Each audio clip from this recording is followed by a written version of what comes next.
I think it'll be okay though. I've been running around trying to get my setup in line before the stream today. Okay, we're live over on YouTube too. Let me okay. I hope that I made. Oh wait, StreamerBot isn't even running right now, dude. What a freaking bad streamer I am. Hope you're doing good today though, Brian.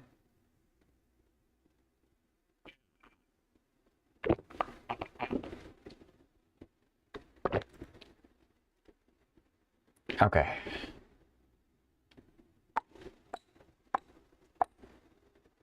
All right, StreamerBot's running. It's connected to everything that I connected it to. Better, it's all good. That's good to hear.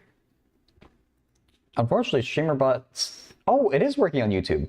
Hell yeah. Okay. I still have some things I need to figure out with it, but... at least I know that it works. Slightly. Okay. Yeah, I'm hyped because I can now do. Oh my gosh. I'm gonna have to wait. That's not the right hotkey. That I'll do that, and now I can come over here and do math, and I'm actually like standing up, and I can explain things. I didn't actually really check the camera angle, but yeah. So this like I'm really excited that I'm gonna be able to like do this now. Obviously I need to fix my freaking lighting, but hey Jed. Oh my indeed. It's actually Jed, I have you to thank because like a week or two ago you linked those like command hooks or whatever that can go up to 15 pounds. So I'm using those things right now. I still don't like completely trust them because my wall is textured, and so I have some like things to catch the whiteboard if it suddenly falls. But this is a part of this is something I've wanted to do for the stream for a long time. Having actually, I may as well like expand up the browser, right? Being able to like stand up at the board. All right, that person's just saying thank you. It's still not like exactly how I wanted things, but this is so much closer to like how I want my stream to look. Various books on my shelf, like a proper streamer. Yes. Wait, how do you do italics in Twitch chat? What the heck? That's possible? Slash.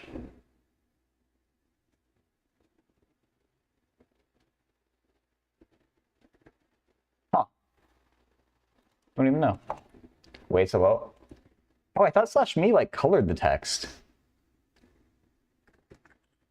Oh, I guess it makes it italics. Okay. I wonder if that's definitely maybe it's just an extension that I have, and right now I'm looking at my OBS Twitch chat. Oh wait, yeah, and a little like preview up top. It colors the text. Okay, it's just my end. Okay.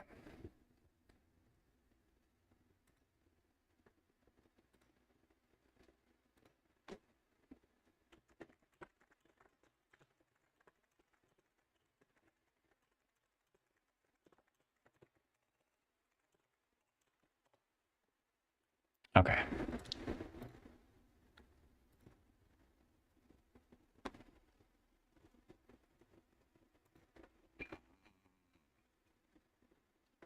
Ten three-pointers in a row in his dreams, yeah. Yeah, I'd have to like probably take some things off my shelf there just because like I did hide some things, but the whiteboard used to block that part of the shelf, and I had like mail and stuff there, so I need to go take a better look at it on my 2 days off here. Similarity? I assume this is geometry. Get hyped. Or not. Probably not. I think they double posted though. Let's just make sure nothing happened in the other posts. Okay, just the auto mod. Okay. Inspect. I think it's in style. Transform, colon, rotate, parentheses, 270 degrees. This is a classic posting the problem. Oh wait, did they? No idea how to do Q4. Ooh, okay. I guess they said where they're confused here. It's not just the problem without any other context. Rotate 270. All right. So the first post was that one. They have no idea how to do question 4. The answer is 4 root 5 cubic centimeters.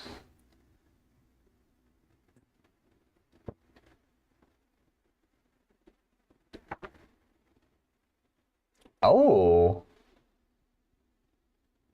they give you the volume of a square pyramid.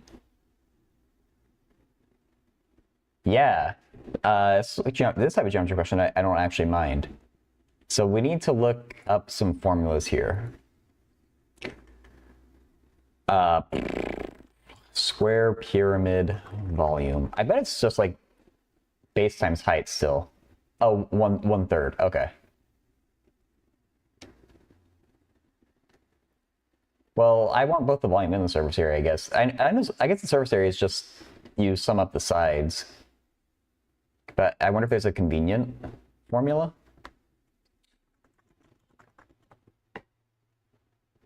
Oh. I guess that's more convenient. Okay.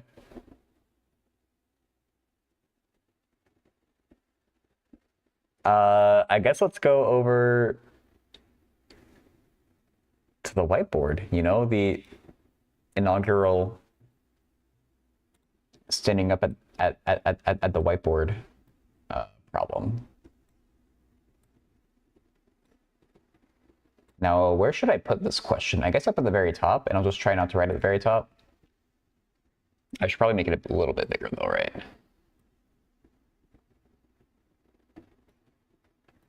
All right. I already forgot the formulas here. I literally just looked at them. Okay, so I'm gonna keep. I know the browser's messed up a little bit. Oh wait. Get rid of you. Put it above the camera. Oh, like where the webcam is. I could do that too. So we have surface area. Oh god, you're a little wobbly, aren't you?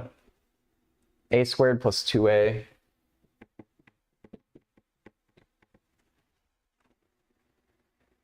Root a squared over 4 plus h squared.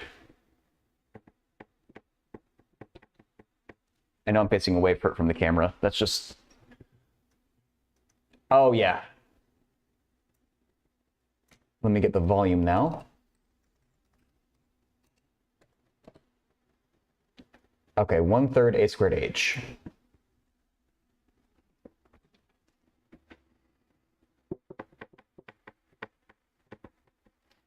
Okay, so the volume of our first pyramid is 100 cubic centimeters.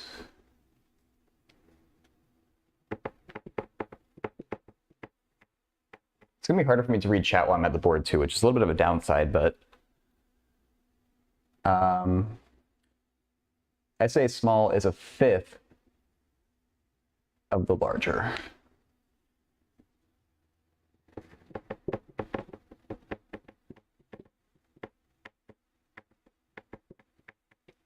Okay. So what are we going to do here? I guess we want to plug in 100.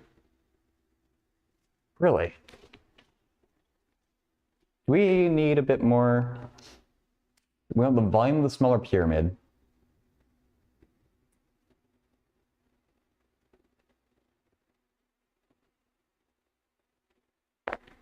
Yo, Ben, how's it going?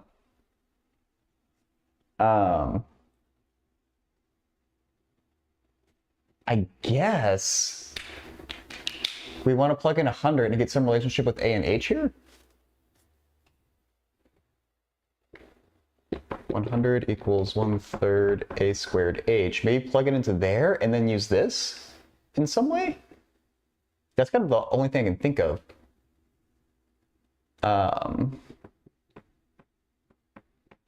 300 over a squared.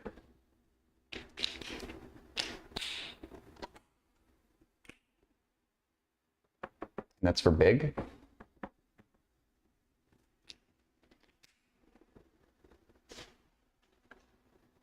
Oh, no, Ben, you're completely fine. They're similar. Oh, do we know they're similar? Oh, you're right, similar. I've been good though. I'm just messing around with my setup. So I got this new I got the whiteboard actually like up high on the wall, so I can stand up at it. This is the first day that I've had it though, so I'm still trying to like get used to it. So yeah, you're right, Jed. We do have the proportionality of the sides. I guess we need to figure out that proportion, right? So like if we have a fifth, how does that work?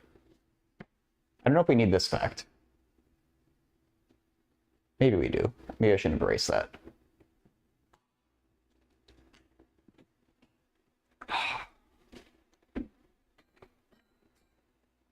Afraid you can't stick around?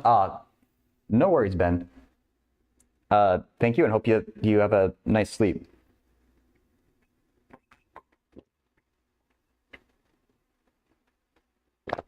See, that's a good point. So the sides are proportional. They must have the same ratio.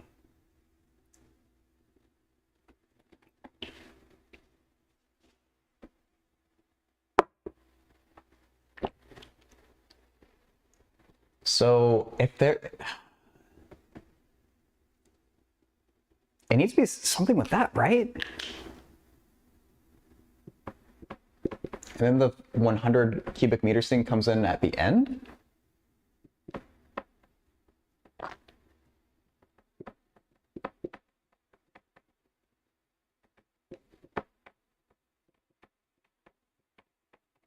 You are gonna annoy the crap out of me if you keep bouncing like that whiteboard.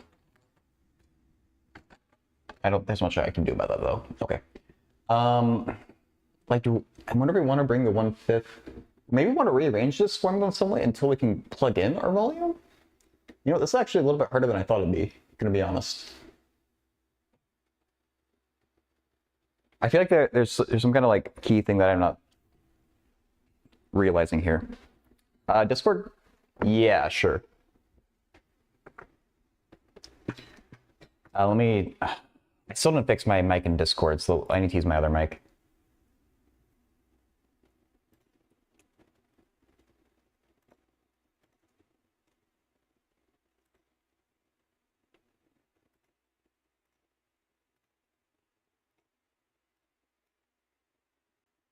Hey. We'll treat this like a real analysis class. Fine. Why not? Okay. Wait, I'm on voice activation. Okay, that's fine. Good? So yeah, what am I missing here?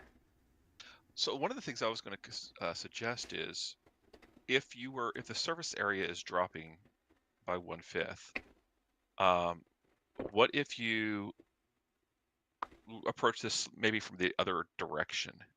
So let's assume that you scaled the pyramid down by 1/2. What's the corresponding scaling of the surface area and the volume from the original? And then maybe from that you can extrapolate what the 1/5 formula would be. If you could find the ratio of, okay, if the base is half as big, then the height is half as big, and so the overall volume reduces by some factor. And then create that correlation, and then say, okay, if I want the surface area reduced by a factor of 5, what would the corresponding reduction in the size of the pyramid need to be to make that work? You know, plug in some data points just to get some ideas. What do you think? I guess so. Yeah, it's just kind of the square root that's gonna mess with getting a consistent number, I guess. Or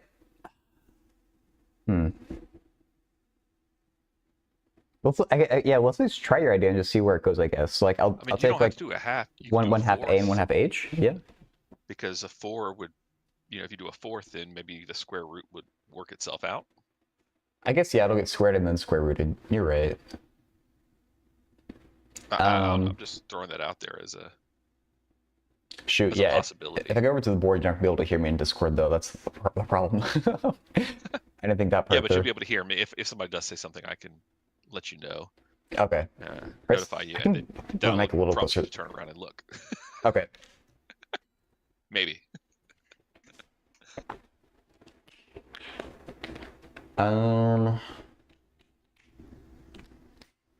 Where'd I? Oh, okay. So just an experiment. Just do a little test here. If we take our formula for the surface area and just plug in half for each of these, what happens to the overall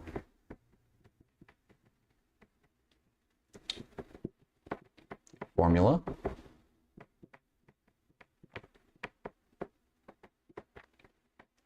So that's a quarter a squared. I'm gonna leave that unsimplified, I think. Can you slide to the right just a hair? You're covering up that last Like little that, part of the right? equation. Okay, good. I just want Okay. to check something. Cool. That's gonna mess me up because it's my left that I had to go to for your right. That's true. Well, okay. But no, you can keep saying right No, though. you move to your right. Wait, Otherwise, no. we'd be reading all the text on the board backwards. I don't know. It depends which way I'm facing, I guess. I meant as you're facing the board, yeah, but you're good.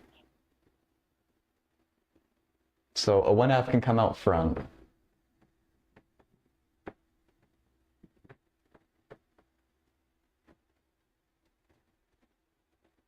How'd you pull the one? Oh, you pulled the 1/2 squared Right. out. The 1/2 squared, and then it gets square rooted on the way out. So Okay.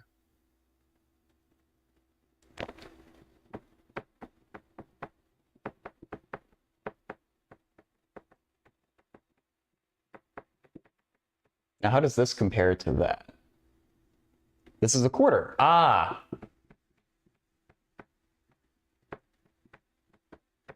So by reducing the size by 1/2, you reduced the surface area by 1/4.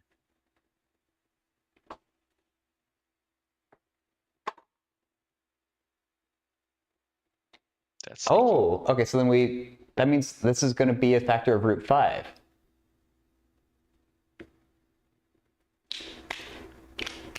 Say that one more time.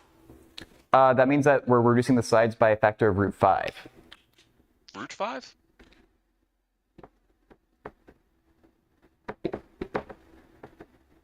Well, do you know that? Because you can get from 1/2 to 1/4 by 2 different ways, right? You can either square root it or you can half it again. So which is it?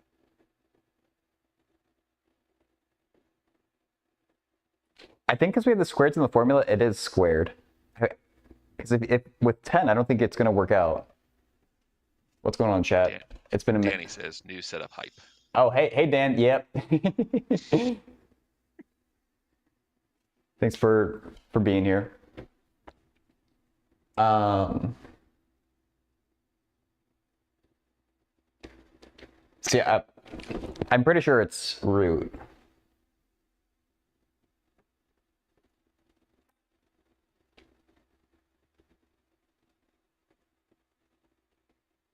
Well, then all you have to do is just plug in the 1√5 into the volume calculation, correct?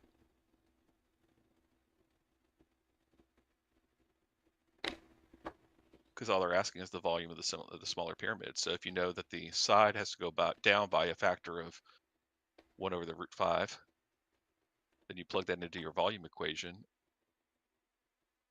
I guess you're right, yeah. I don't know.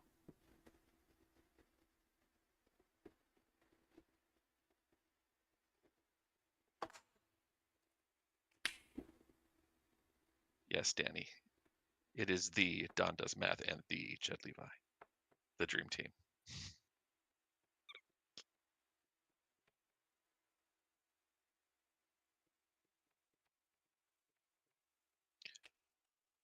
We discovered that when he's at the whiteboard, he can't see chat. Yeah. I was like, I had some ideas on Dream how to team. approach Oh this. shoot. Mike's just completely in the way of the cam too. No. There's nothing in the camera. You're on the whiteboard. Hey, Zach. Oh my God.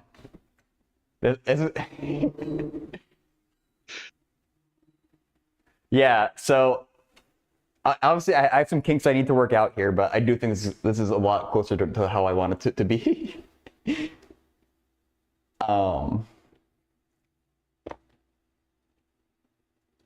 So wait, what's the goal again? I forgot. You're looking for the volume of the smaller pyramid. Volume of the smaller. When Okay. the surface area of the smaller pyramid I is just copied 1/5 Zach, the yeah. surface area of the larger. Volume of the smaller pyramid. Okay. Oh, okay. So pyramid 1 has a volume of 100. Pyramid 2 and a surface area of x.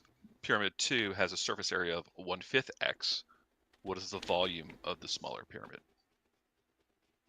If you wanted to kind of put a note in the corner for yourself for reference.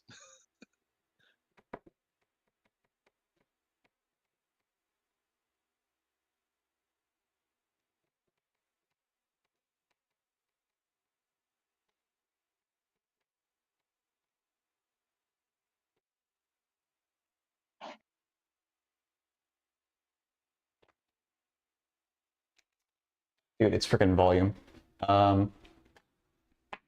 Oh, bye eraser. Didn't like you anyway.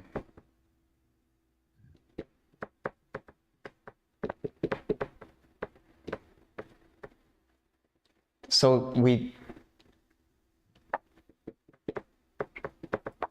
times 100?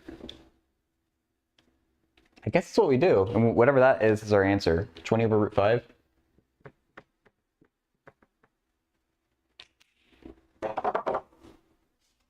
Oh yeah. Zach asked a good question. Oh, what the hell did I just do? Okay, hit way too many keys at once. Oh, the Twitch viewer kind of thing is just slow to update. I don't know.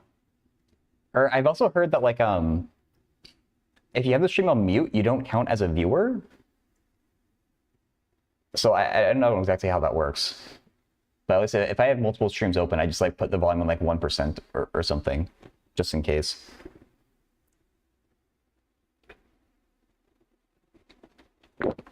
But yeah, Jed, that was a good call. So thank you for pointing that out. I feel like there should be a better way to do it than just like doing this little test thing, but it definitely works. Well, how do you verify that that's the correct answer though? Well, hell if I know.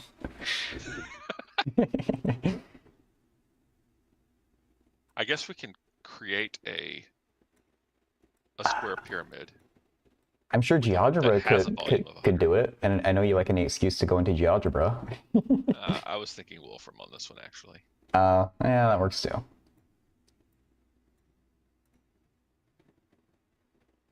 I asked Wolfram what the dimensions of a square pyramid with volume 100 is, and it said data not available. No, it gave us a base area of s squared and a height of 300 over s squared.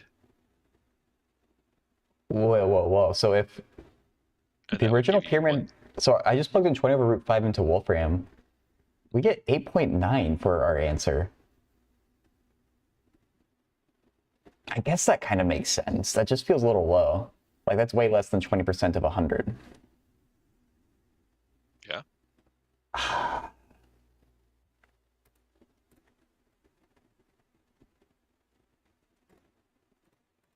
That might be right though. I'm not sure.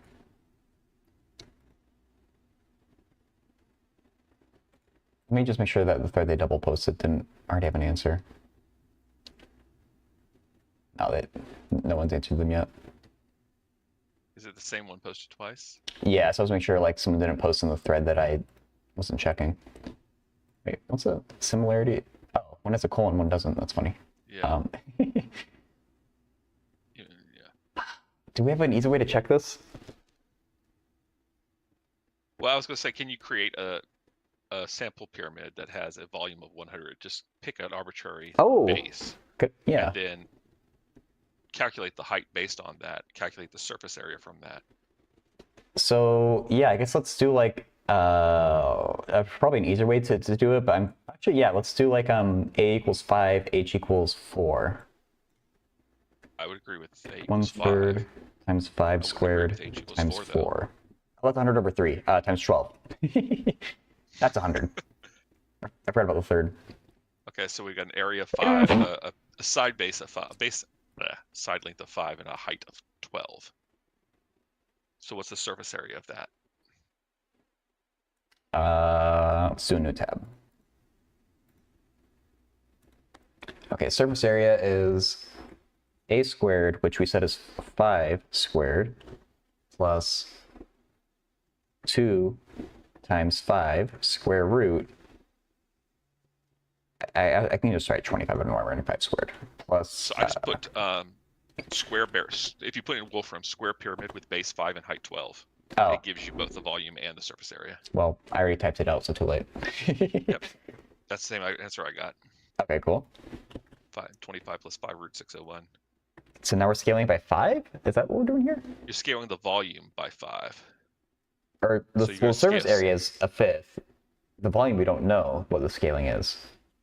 That's the entire question, right? Well, you said you were going to divide by square root of 5, right? On both of them.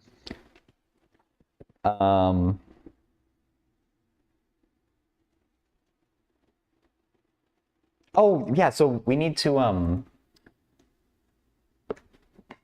I got a volume of 8.94 for that one, which is not 1/5 of the original volume.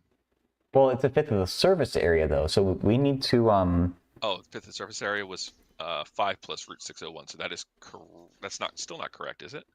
I think we're doing the verification wrong. We need to, given,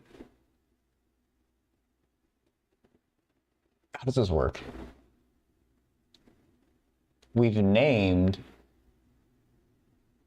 oh wait, so we're saying that we're scaling the sides by 1/5, so we want the volume of the scaled pyramid, I guess.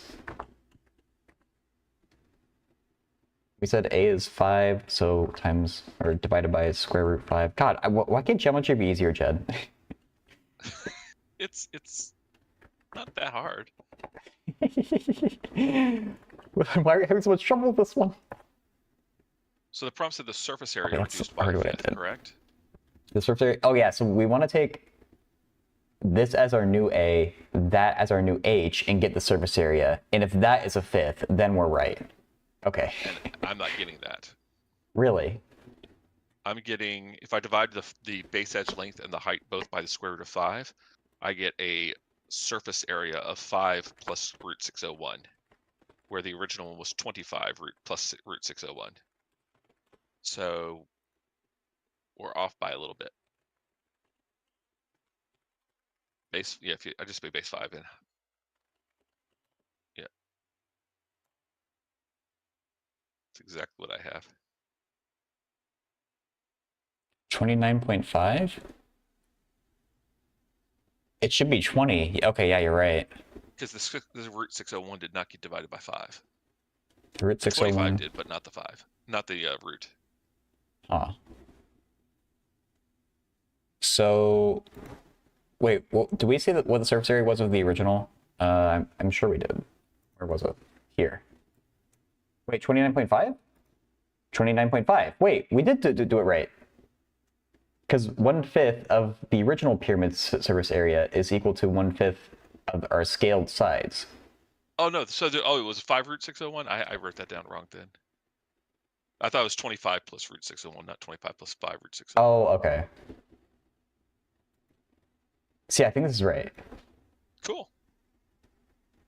Zach, the number of colors on the state flag of California. Choose the number of stars on the flag of California? Well, there's... Oh, wait, there is one star. Never mind. Let's say there wasn't any stars. He said state flag, not republic. Well, you know, your CGP Grey video taught me that... I didn't even know that California's apparently independent for like 2 weeks, but... We have... I don't know if this is like a faithful reproduction, but... Oh, I don't know my own state flag that well. I have to stare at my all of New Vegas. It's red, white, black, green, and there's like 2 shades of brown. Red, white, black, green, 2 shades of brown. I don't see any other colors, so 6 choose 1 is 6. Is the word lettering is supposed to be the dark brown. It's not supposed to be black. Oh, really? Wrong? All right, you get your points back. Like California state flag. Oh, it does look a lot different. Look at the wiki article. It has the colors specifically listed in the design section, Oh, really? Of course they do. including the RGB values. Oh my god. Design. There's a chart. Maple sugar. That's actually a nice like name for a color. That sounds delicious. Wait, so it's 5 choose 1, I guess.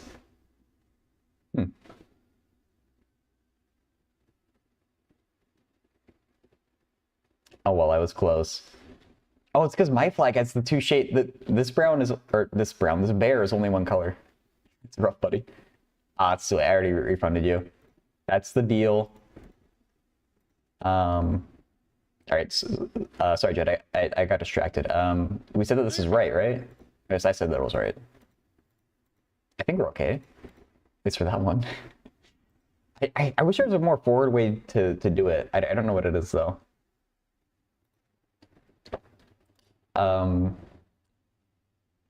This person, for question 3, they don't know what proof to use. They know x is 5 and y is 18. Oh god. Okay, yeah, Jed, I'm gonna need you for this one too, probably. Okay. If you want, you don't have to, but... Prove that the pair of triangles are similar. Pair of triangles are similar. What pair of triangles? ADE and ABC? Don't get into a flag fight with a Marylander. Yeah, I've seen their flag. Oh, that's not too bad. So wait, yeah, are the pairs of triangles ADE and ABC? Yes. Okay, I was getting confused because there's also a triangle down below, but that's for question 4, No, I guess. question 3's. Yeah. Okay. Okay. So that's not too bad. Oh, but it's flipped. They are drawn inside each other, but AD is Yes. mirrored. Okay. It's Correct. tricky. Yeah, if DE were parallel to BC, and it's not, then it would be the ratios of the similar sides, or the same side, left side, right side. But because the 80-degree angle moved, So you have to rotate or flip ADE. they share a side, they share an angle.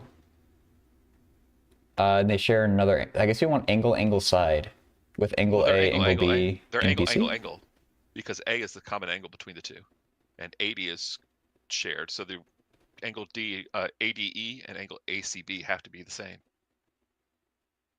Right. Oh yeah. You can just angle it. Yeah. Okay, you're right. And they said they already know the values for x and y. They don't know the What reasoning was the why. question? The proof of what proof to use? So yeah, I guess we can tell them angle. I think angle side is fine too, but it's all the same. I guess I need to know why x and y are 5 and 18.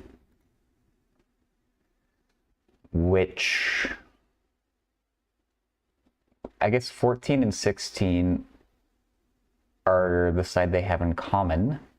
Oh, well, it's 16 plus x. That makes it a little bit harder. No. I Doing okay. I would need to draw this one, which I guess is out of the question here. Because I need to draw like the mirrored version. I'm going to get my sides mixed up.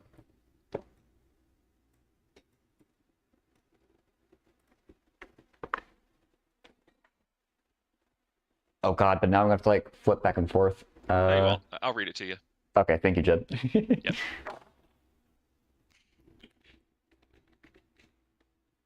So Start with triangle ABC. A's at the top, B's on the left. A, B, C. The 80 degrees there. Uh-huh. 80's in B. And then draw a segment DE Well, so I wanted to do like the second one off over here, Oh, you go draw them. just so we I can thought like you were gonna just mirror copy it. directly. Okay.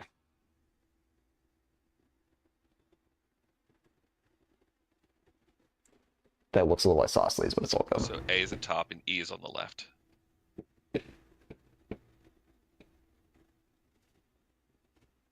No, E is on the left, D is on the right.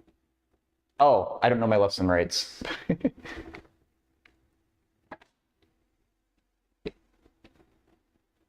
Segment AD is listed as 16. Segment AE is 14. Segment AC is going to be 10 plus 14. So 24. Thank and you. AB is 16 plus Z. Or X, or whatever that is. It's an X, I think. 16 I think plus it's X, yeah. Okay. So then we compared that side and that side, because those ones that we know. 24 over 16. We can say, I still want to use that one.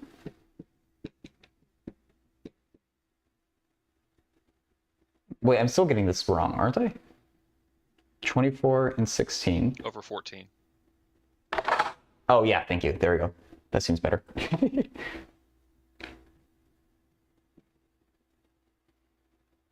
Oh, that's annoying math. We can do some cancellations though, right? Reduce those first. Yeah. 7. Yeah, that's definitely 7 times 2 is 16. 8, 7, 3, 1. There we go. So x equals 21 minus 16 is 5. All right. And then how do we get y now? Because they're corresponding, so we can't do similarity. Well, cosines? That's kind of annoying. We don't necessarily know, we don't know angle A either.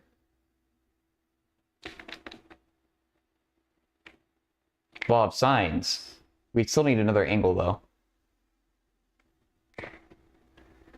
Do you? We can work out another angle using law. We could do law of sines twice. You got 5, so you know AB is 21, right? Oh, well, you don't even need that. You could just use triangle AED to figure out the length of Y. Correct? Yeah, we could reduce it down to just one of these. Just using the Um, C squared equals A squared, square root of A squared plus B squared minus 2AB cosine C. but for that we need angle A. You use, no, you don't. Well, you could label your sides whatever you want. So E squared, if you have 16 as I get. E. Okay, yeah, I feel you now. There you go. Okay, because yeah, we don't have to. Yeah, okay, 16 squared equals 14 squared. See, I forgot. We still have the y there in the formula. Oops.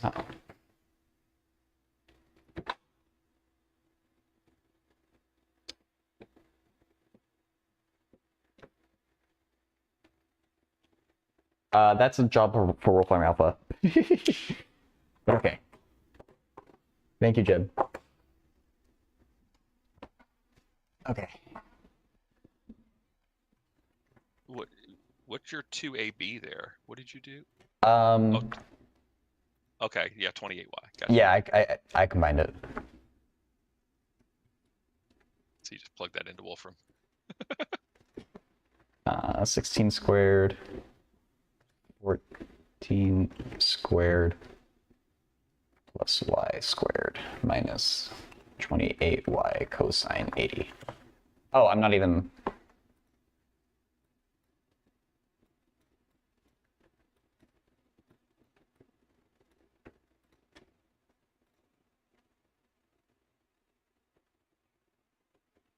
Oh, well, that's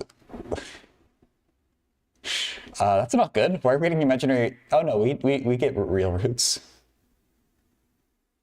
I guess you're just supposed to quadratic formula that. Why doesn't Wolfram know that though? That's kind of weird. Is it treating? Oh no, it is saying degrees. Yeah, it's treating AD as degrees. Yeah.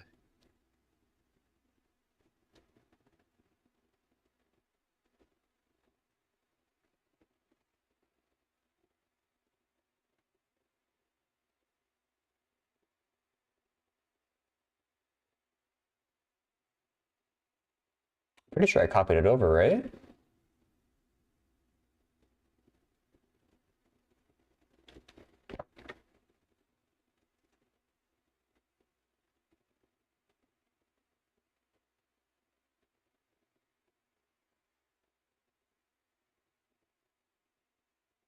I hate this answer.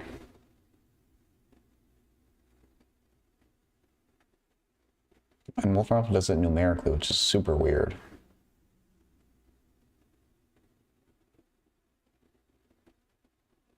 Why is it supposed to be 18? So we definitely did something wrong.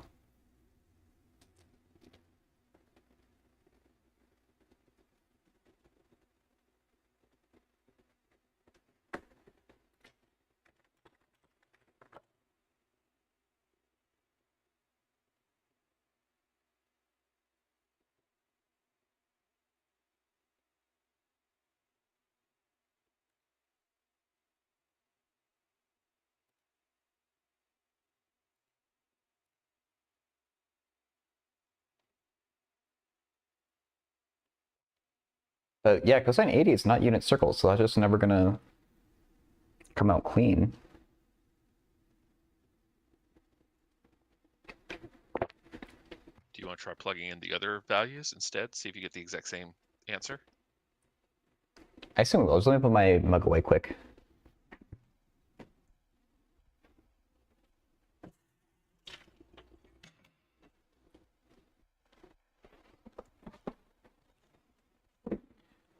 I mean, I guess we may as well try it.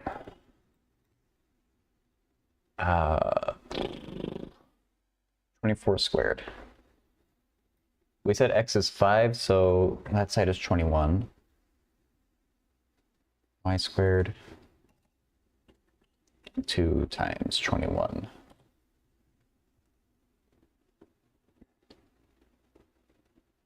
And we get 15.8. Let's close.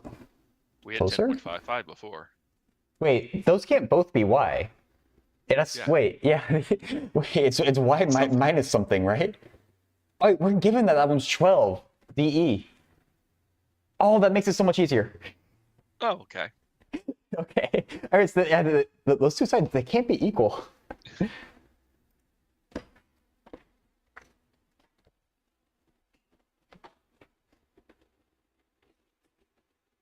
So at the bottom, y is 12 on triangle AED. Yeah. Um.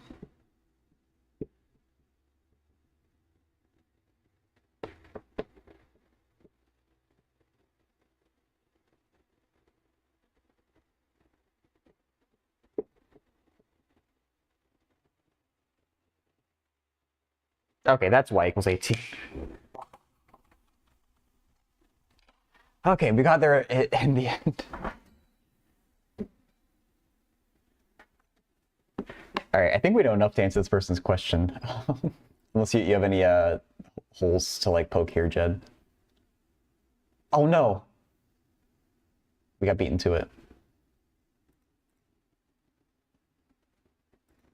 Let's see if I have anything to answer here though.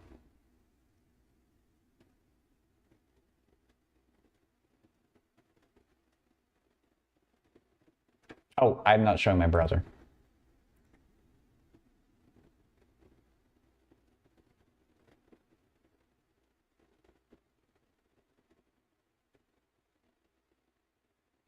Really?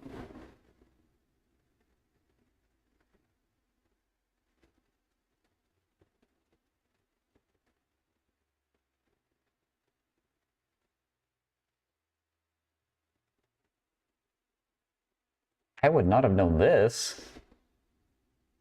That's kind of cute, or like, I'm saying cute, but clever.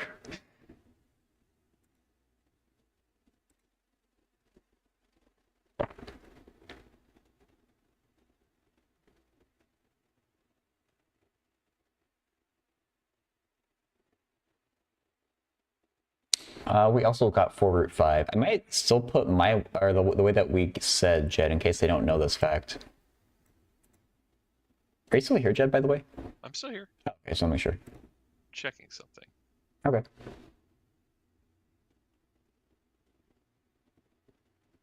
Oh, that's why. Oh, this is rude. What? I'm checking something here. Give me a second. No worries.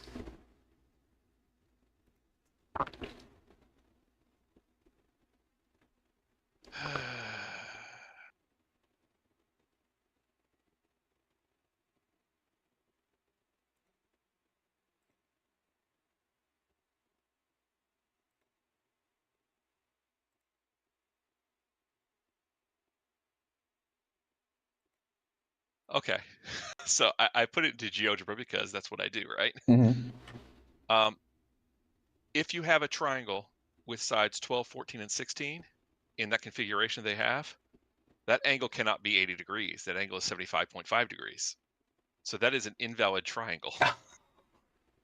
That's why the law of cosines didn't work. That's so funny. Like, I'll show you if you want to see it. Yeah, sure. Oh, gee whiz. Why did I gotta do this? Yeah, I Share. didn't even think to question why the law of cosines. Well, I mean, I assumed it was because of we said that both of those sides were y. I assume that it would still work, I guess. I didn't name my points appropriately, but It's all good. you'll get the gist here. So I've got a side here, AB, which is length 12. You got a side BD over here, 16. And the length side here is 14, DA. And the angle of that is 75.52, not 80 degrees. So I started with this segment that's of length 12. I drew a circle of length 14 here, centered on a circle of length 16 centered on B, and it intersects there. Yeah, you're right. I was just like verifying against the original hit So yes, picture. your added comment is like, oh, and by the way, the triangle that was presented is not a valid triangle because the angle should be 75.52 with those dimensions. Yeah. So That's funny. I guess the I wonder math I still wonder works if they out. get extra credit for proving that that's not a valid. I wonder if the angle measurement would work if you did law of cosines with this particular angle measurement. I mean, I guess we could try it. To see if you actually get, well, you use 14, 16 and see if you get 12 down here. But if it were an 80-degree angle, you get something completely different. Yeah. 16 is going to be equal to 14 and 12. And I mean, just leave the angle as like the thing to solve for. Times 14 times 12 times cosine x.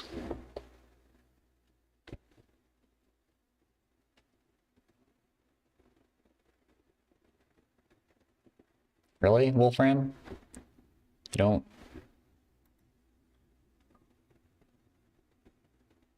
And you went in degrees, not Oh, radians. So you're right. I would need to convert that to degrees. Can you like ask it what is x in degrees or something like that?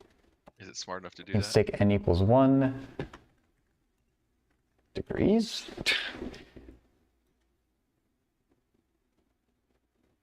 Or convert Oh my god. radians to degrees or something like that? Okay, just get it in radians, get the answer. D-Stone over on YouTube. Triangle ABC is right angled at A with altitude AH, proving perimeter square ABC equals the circumference. Ooh.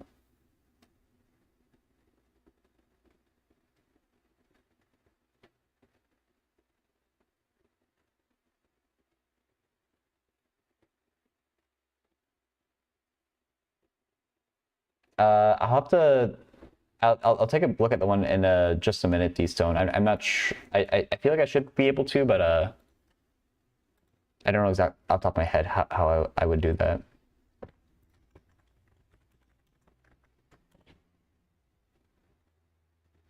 $284. Well, that's not right either.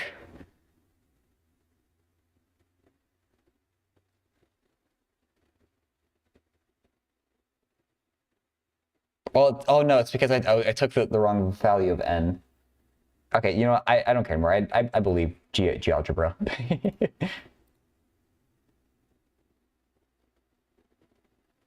Okay, I don't know if I even. Maybe I'll just look at this person's question, D-Stone. Jed, if you want, you can stay on for though, because it is geometry, but you don't have to if you're like busy. I don't mind sticking around if you want. If All you're right, sure. okay having me around. Yeah. So I copy pasted over to the Twitch chat just so everyone can see it. All right, so D-Stone. We're using the word circumference there, which is like throwing me off a little bit because I don't think we have a circle here. But let me try and draw what you're describing and tell me if I'm right. You put it in Twitch chat, you said? Yeah, Oh, it should be there. Okay. Yeah.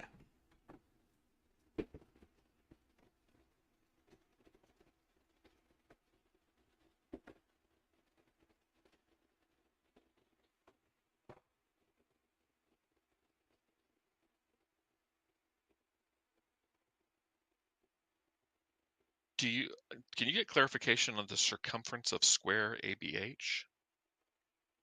I assume they just mean perimeter, but But a square ABH is we okay. yeah, So we only have gotcha. like 3 points. That's throw them up a little bit Gotcha. too, but I'm just gonna draw and see if we can see if the drawing is easier than describing it in words. Oh my god, I need to spray this thing. Is it still wobbling a lot? It's actually not too bad. When I was just doing that.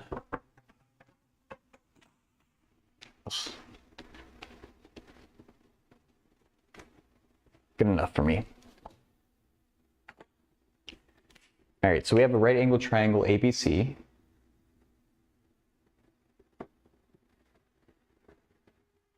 I think it's right angle to A. And we just call that B and C. Why not?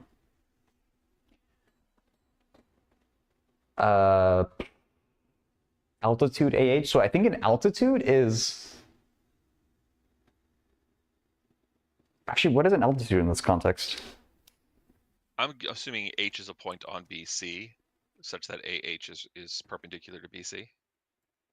Okay, yeah, I like that because I was about to like bisect it. Well, if That's not ABC right. is an isosceles right triangle, then yes, you can Oh, bisect. okay, yeah. If it isn't isosceles, then it doesn't bisect. We were actually having that discussion in Penn Center's stream yesterday, I believe. Oh, interesting. Yeah.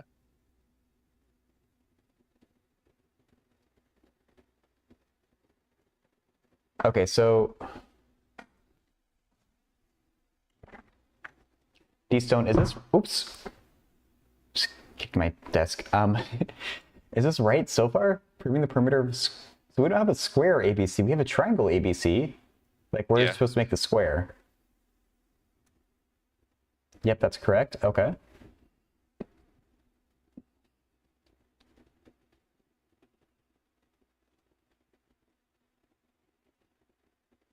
So I have the drawings right so far, but I'm still not understanding like the last part of the question here. Yeah. Where did this come in from? In YouTube. YouTube, okay.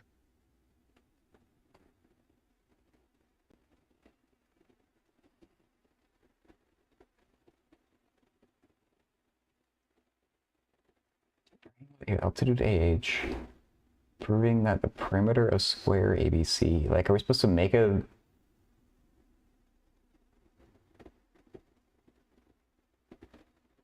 Well, ABC couldn't be a square because angle B is not 90 degrees.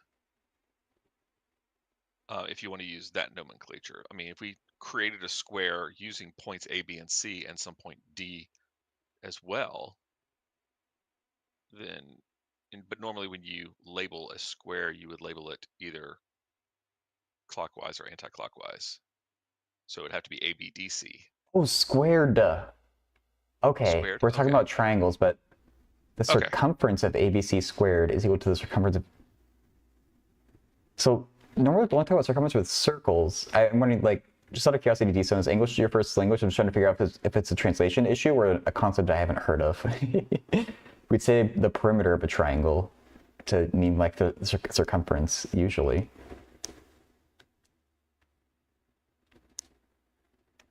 You know, I'm not sure that would be true if it is perimeter. ABH squared.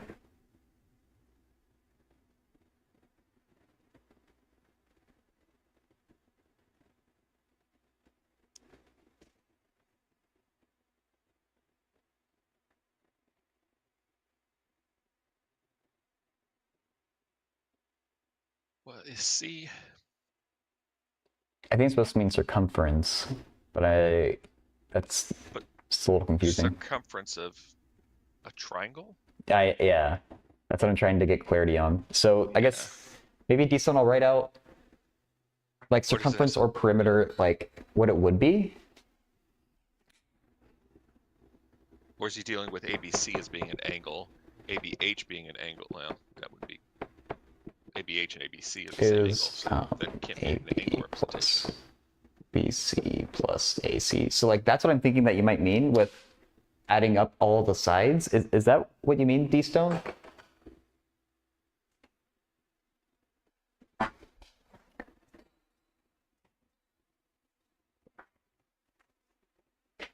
Hey, Jeff.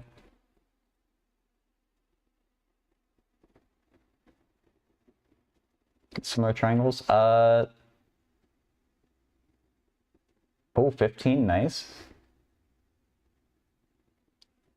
Yeah, D-Stone over on YouTube is asking a question. We're trying to like we're trying to understand like I guess what's being asked. That is a good call.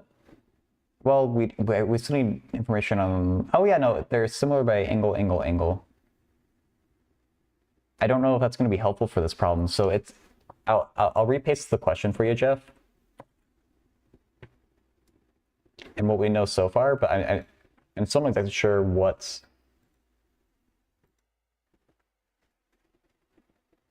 the goal is here, I guess. I pinned it as well. Oh yeah, thank you.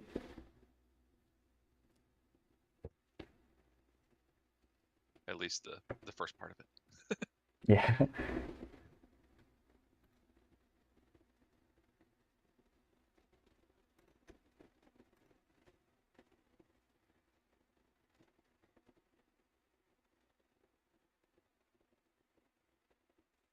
Okay, just for the sake of if it were not perimeter or circumference, but if it were area, then it wouldn't be true for area though. well, not the squared part. But Yeah, the square part wouldn't. Maybe that is what they mean. proving that the area of ABC is equal to the area of ABH plus the area of ACH. You know, that we could do. Yeah, maybe that's where the squaring part comes in. So the formula just be written slightly wrong. So D-Stone. Still around? Yeah, if you are still here, please type up. I'd love to help you out with this question. I'm just not sure what's being asked yet. So it could be that the area is equal to 1/2 AC Link Discord. times AB. It's a weird C. It's like, these are the things that I usually think of with triangles. So do either of these like look right for the formulas to use?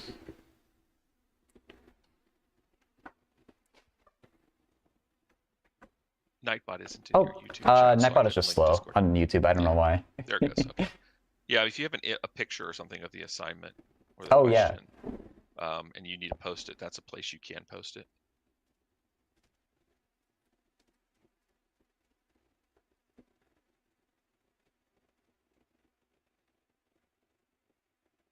Hmm.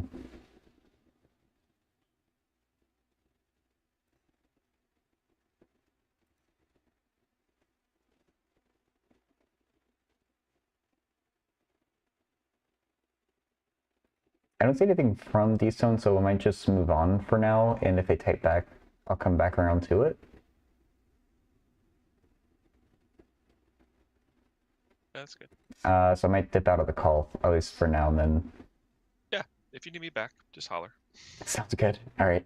Thanks for your help. All right.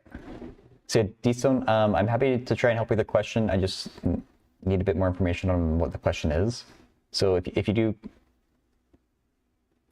type back, I'll switch right back over to your question. But until I see more, I'm going to look just kind of around for other questions to answer. This person posted another geometry one. I'd rather look at this pre-calc trig one. Ooh. Oh, the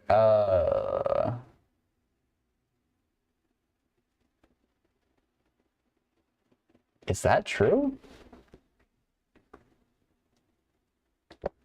This uses the periodicity of cosine for this first one. So they're doing 17 pi over 12 minus 2 pi. Do they subtract 2 pi twice? Or are they doing 2 pi minus? They might be doing 2 pi minus that?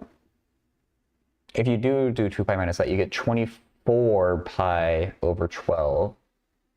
So no, they do cosine of that minus 2 pi to get minus 17 pi over 12. That is valid. I feel like it's a more direct thing. Hey, Frederick. Yep, it works now.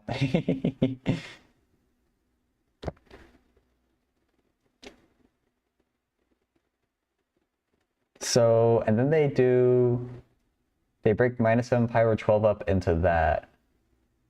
So if you get a common denominator, it's 4 pi over 12 minus 3 pi over 12. That's just pi over 12. So that last step isn't valid, I don't think. Unless I did the periodicity again, but that's kind of weird.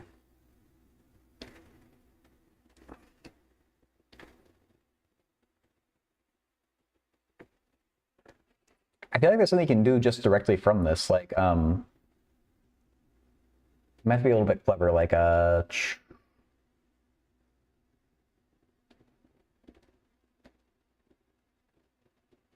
thanks, Frederick, and please, if you have to do something, go do it. The stream will be around.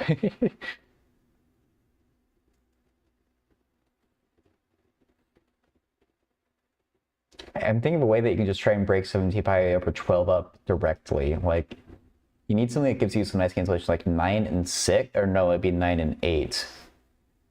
9 pi over 12 reduces to 3 pi over 4, which is unit circle.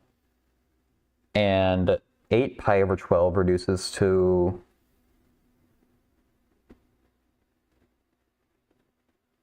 2 pi, no, 2 pi over 3? I think that's how you should do it. Let me verify that in Wolfram though, because I feel like I'm doing my fraction math wrong. I said 9 pi over 12 plus, or yeah, 9 pi over 12 plus 8 pi over 12. Well, I know that that's gonna be 17 pi over 12. And then 8 pi over 12 reduces to 2 pi over 3, right? Perfect.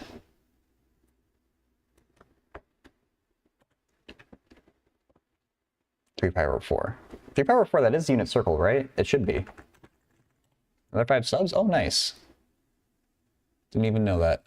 3 pi over 4, it is right there, and 2 pi over 3 is right there. Okay, good. Oh! He deleted it. Okay.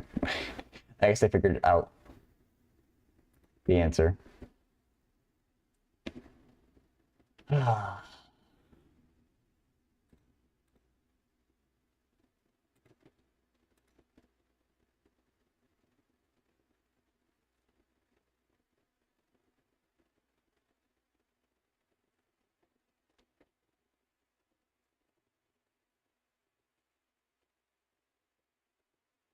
Hey, Pen Center. Nothing too much. I'm just testing out a new like setup, so I can actually go and stand up at the whiteboard now. Ta-da! I guess I can erase this. So it's still like kind of janky. It's not exactly how I want it, but this is a step in the right direction for how I want the stream to look, I guess. Even though it's not perfect now. I really want to be able to stand up at the board and kind of like move around and do things more. So I'm excited for that. Hopefully it'll just get better as I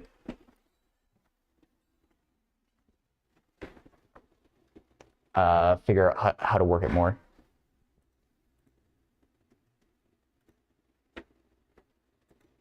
Beard increases big beard energy? Hell yeah.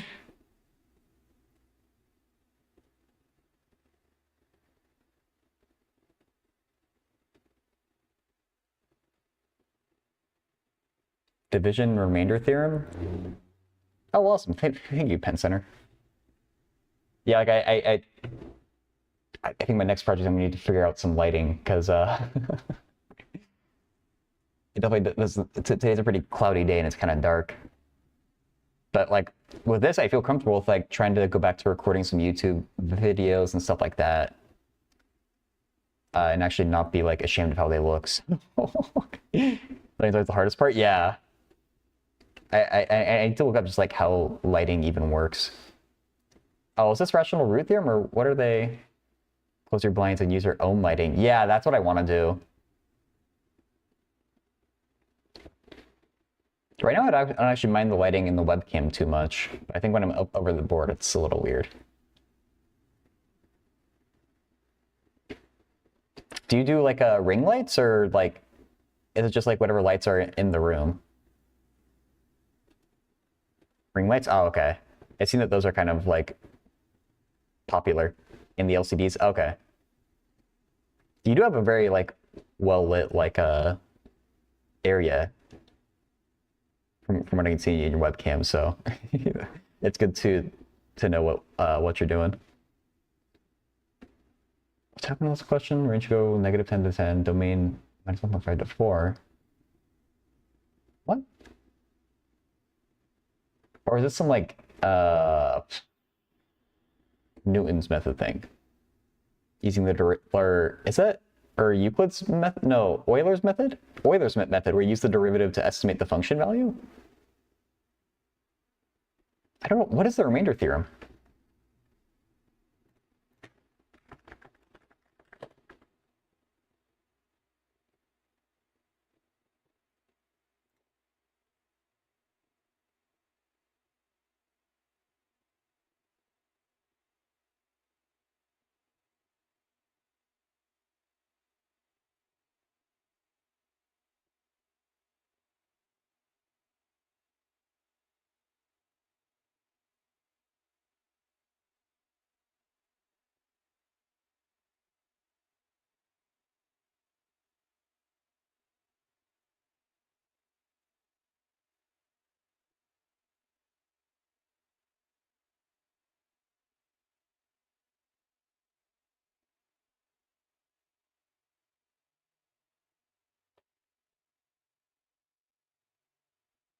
Is the remainder theorem just that you can divide polynomials?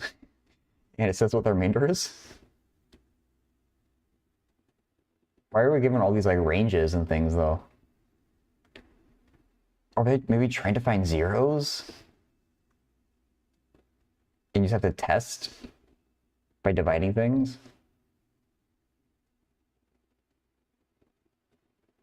I kind of want to find a different, something that's a bit more explicit about what the remainder theorem actually is. P of A is the remainder when you divide by x minus a. Okay.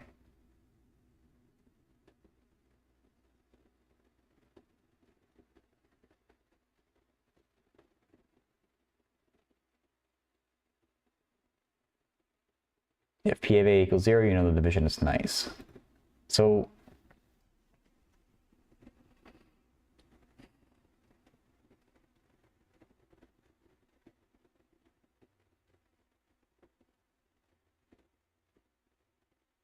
what are they being asked to do with this then?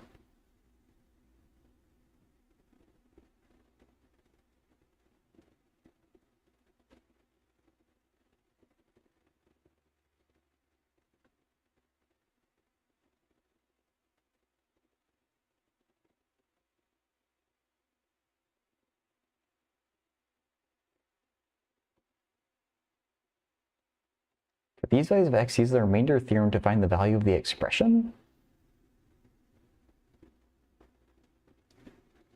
What are we dividing by? Are you saying to divide by x minus 2 and see if you get a nice, if you get 0 remainder?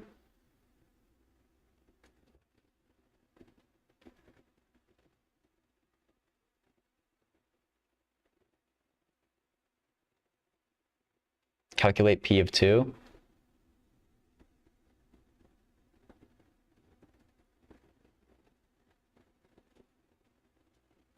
What if x equals 2? Oh wait, oh, because they say x equals 2 right there. Dividing that unless I know the remainder is 0. Yeah, I guess we would divide by x minus 2.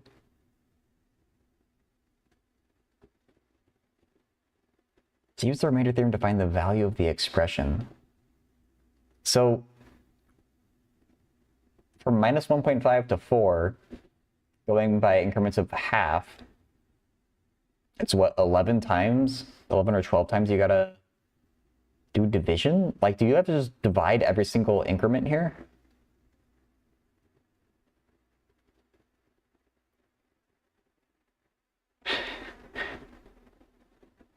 X minus 2 if p of 2 is 0. Yeah, I do know the rational roots theorem. But they're saying use the remainder theorem to find the value of the expression, which is throwing me off. Like, why not just plug in x? Like, I guess this sentence is what I really don't get. I know how you can factor a polynomial by using rational root theorem to get candidate roots, and then you try doing the division, and if you get no remainder, then it is a root. And it also tells you like how the rest of the polynomial looks after you factor it out. I feel like that's not like you don't need the remainder theorem to find the value of this polynomial at various values of x. Divided by, yeah, I mean that's basically what I want to like. It's more or less what I want to tell them.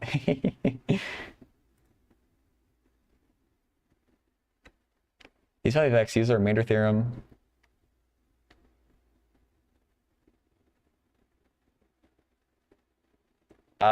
Frederick, I think it's called the Mega Mix or something. I have this. I don't know if that's the one that you mean. Or Rubik's Cube both 12 sides instead of 6.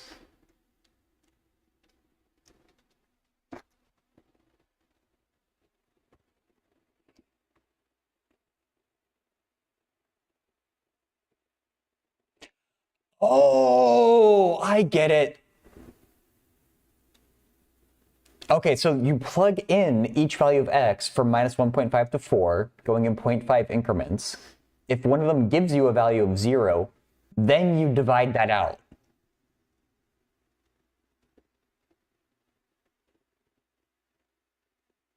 Okay. For these values of x, use the remainder theorem to find the value of the expression after you factor it, or something is what I would want to have heard. Oh, Pyraminx. Or Pyraminx, I forget if you pronounce the N or not. I haven't heard of that one then, no. Yeah, I'm just trying to, like, figure out what the instructions are saying. Like, I'd rather do what you're saying, Penn Center, but I guess that's not what they're supposed to do. So, help us in one correct. Somebody tell me to explain from scratch. I don't want to fail. Okay. So, explaining from scratch. Why did the music stop, by the way? I'm already at the end. Wow. Wait, have I been streaming for 1 hour and 13 minutes? Oh my god. When did that time go by? Okay. What playlist? Let's do that. Okay. Oh, uptime will probably be pretty easy to implement, but I have my uptime just like right in my OBS. So you just look at that. I bet StreamRobot has a variable pre-made for uptime, so it'd be easy for me to implement though. It's also, I mean, Twitch also tells the uptime.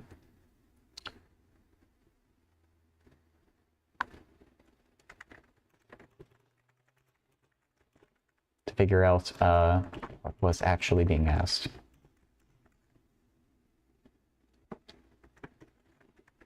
Here's my interpretation. How do you do a list in Reddit?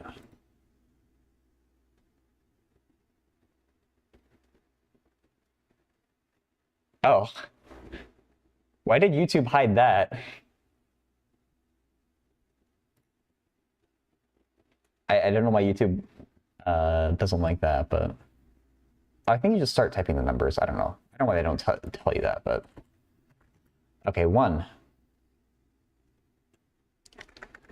Plug in each value of x. Okay, Wait, plug each value of x from minus 1.5 to 4, going by 0.5 increments. Oh god, why doesn't YouTube like math speak?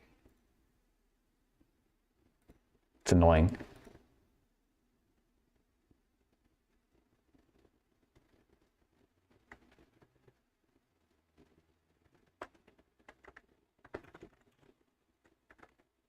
Y equals, I'm going to type out the entire first one just so they can see what I mean. And normally once they see the first one, students normally can see what the pattern is from there.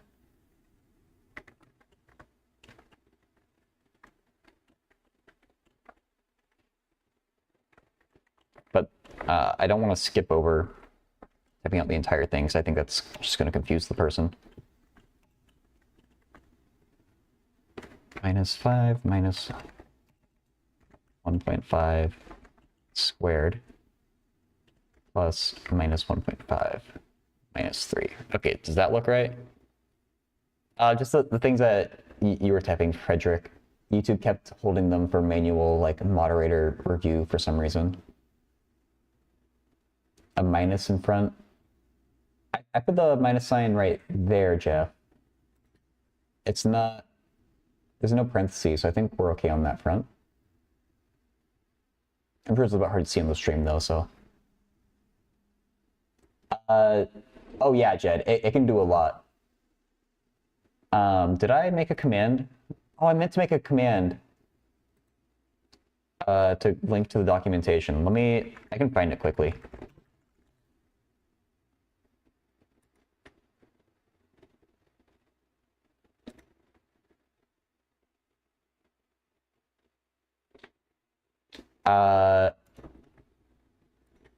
That's the documentation for everything that the command can do. It's surprisingly a lot.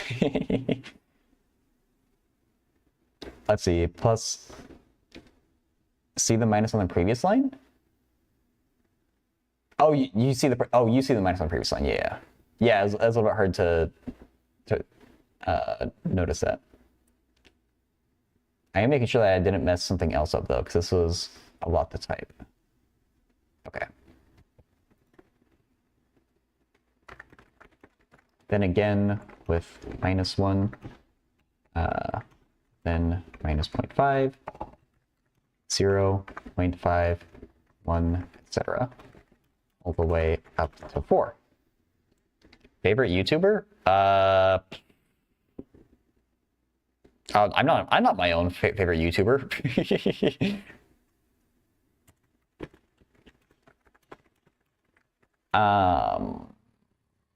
I guess this is tie. There's a coffee YouTuber I really like called James Hoffman, and then a video game YouTuber who's really funny that I'm watching since I'm a kid called Mr. Sark. He barely posts on YouTube anymore though. He normally streams on Twitch. If any of the values of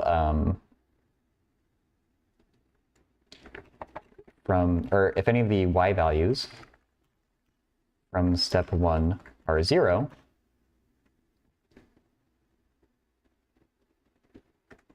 then do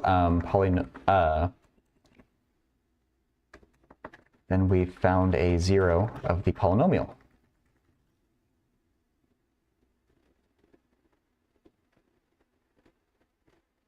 All right, see you, Frederick. Thanks for dropping by.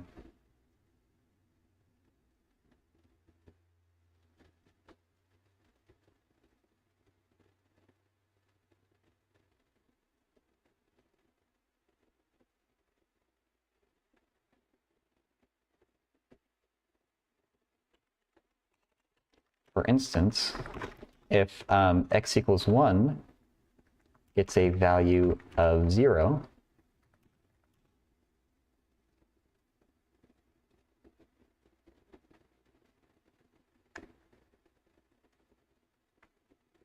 hey, Sniper. Sine of cosecant of 1? I doubt that's a clean value. Oh, I see. Yeah. You just want to see if it would work with that?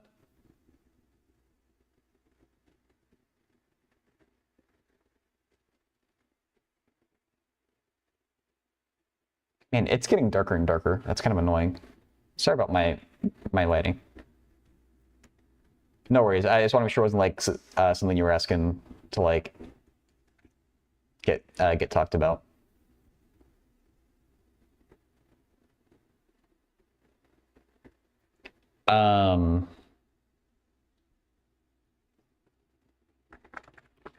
Means we can factor out in x minus 1. That means we should that means we need to divide the original by x minus 1.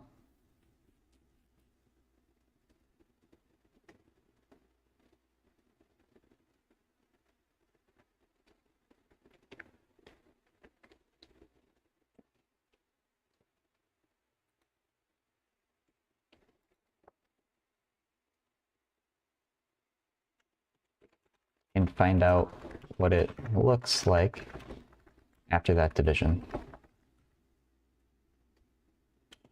3.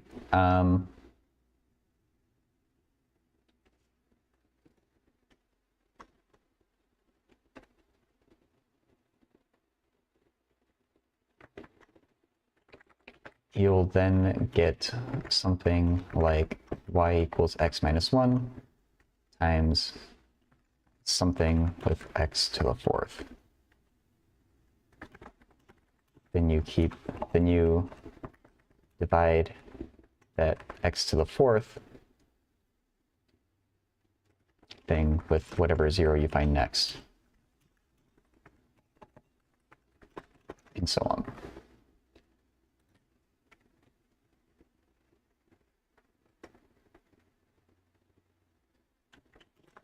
I think the for x equals 2 part at the end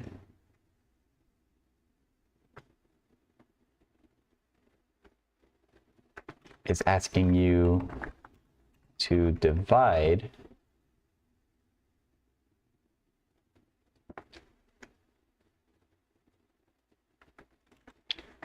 the original polynomial by x minus 2 by long division, then synthetic division, then by plugging in x equals 2 directly.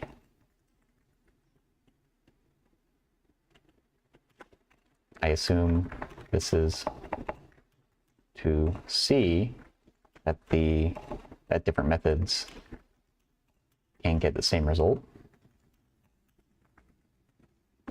Okay. What a weird question.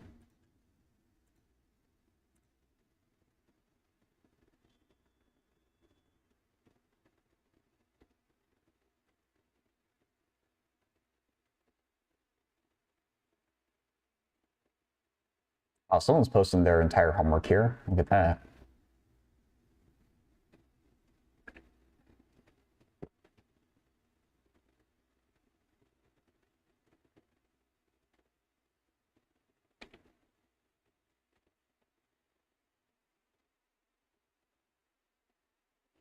Hmm.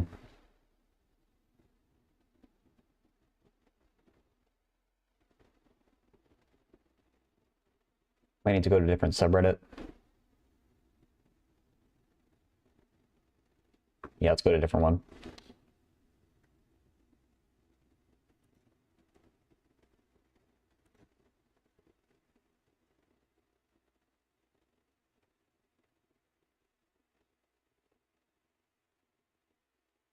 How to work out an equation? Depends on the equation.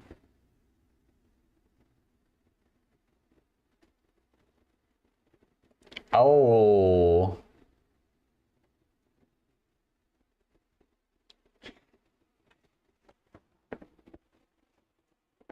That's a very big question.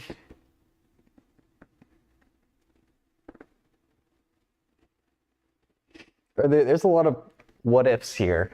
Like, do you know it's a leap year?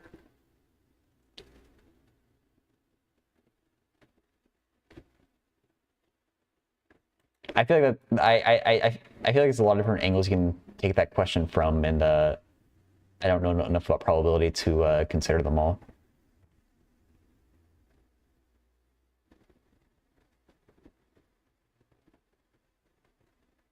Is it a bad idea to avoid pure mathematics? I don't know. That's what I did, and I mean, I don't know. It depends if you're okay with living a life like me.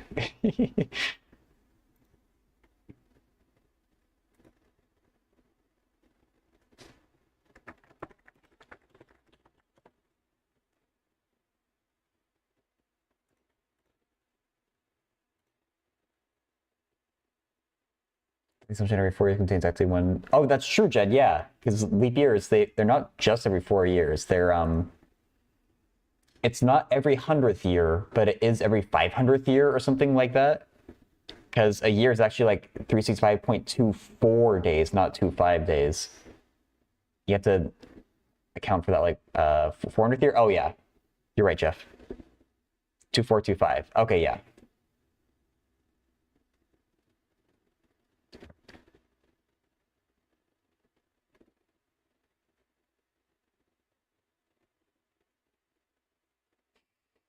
That's how you know that Jeff is a programmer, right? I feel like that's a thing that only a programmer would know or care about.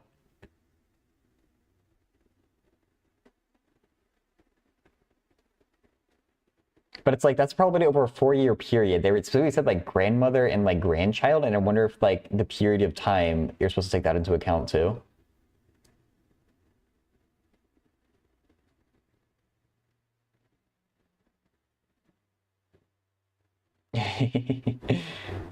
Okay, that's a nice way of remembering it. It's like the year 2000. I said this was by 400. I thought the year 2000 was not a leap year, but I guess it would have been. 1900 wasn't a leap year then?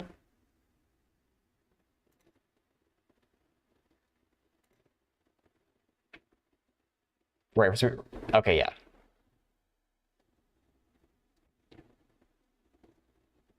Makes sense. I just feel like I heard someone say that that 2000 wasn't a leap year, and that's why I was just trying to repeat. And then I realized, oh wait, it is divisible by 400. So that person was wrong.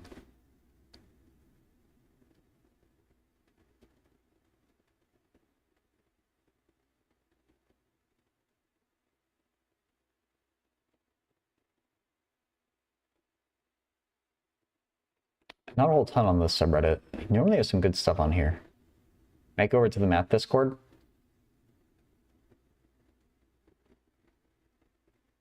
Oh, yeah, let's go over to the math Discord, I think.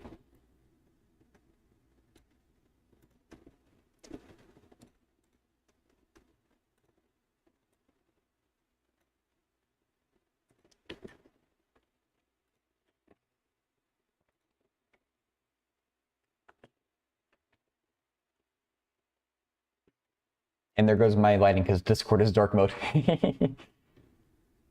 The little bit of lighting that I do have. I do have the light that's in the room, but it makes a really annoying glare on the whiteboard, so I turned off the light that I usually have on. I do have like a little table lamp in my bedroom that I might just drag over until I get better lighting next time I stream. Solve this with substitution. That's annoying. That means you have to do 2 substitutions. No spaces when enter. Oh my god, this site looks horrible. They can't even line up text boxes right. You can't put spaces when entering your answers. Year 1582? Why is that, Jed?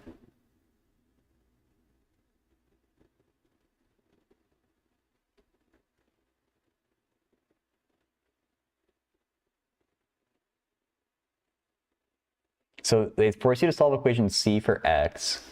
C do plus y minus 4z.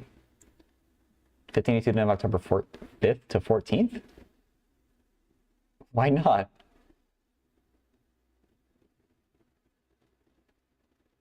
By whose calendar was that? I assume England's?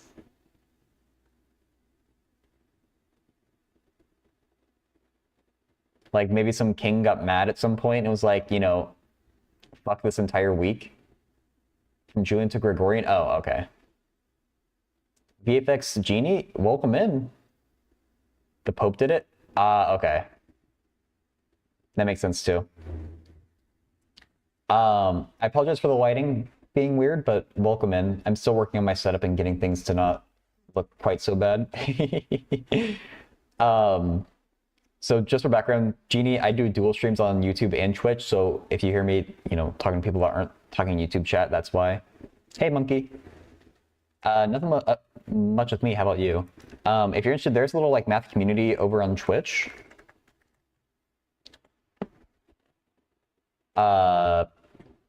Just if you're interested in like essentially like more like math talk. On YouTube, I'm not aware of people who do this because I haven't looked, but there probably are others. So yeah, I think they just have a system of two equations that it's boiled down to now that they can now solve like a more familiar problem. I don't know why they force you to do these first three steps and then tell you, oh, now do the rest on your own. I wanted to verify sub C, what they got here into A. So x equals 5. The 5 gets subtracted over to get -6. That looks good. You get plus 2y minus 4z minus 5. Okay, so I agree with this answer. And then for subbing this into B, you get 2 times everything. So it's going to be minus 15, 2y, 5y. Good. Minus 4z is minus 8z minus 9z. Good. Okay, so I agree with these two.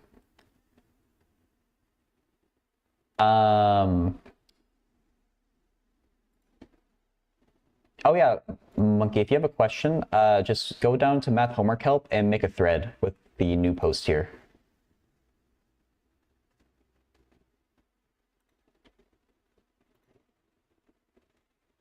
If I don't see it immediately, please type up in chat to let me know that you posted it.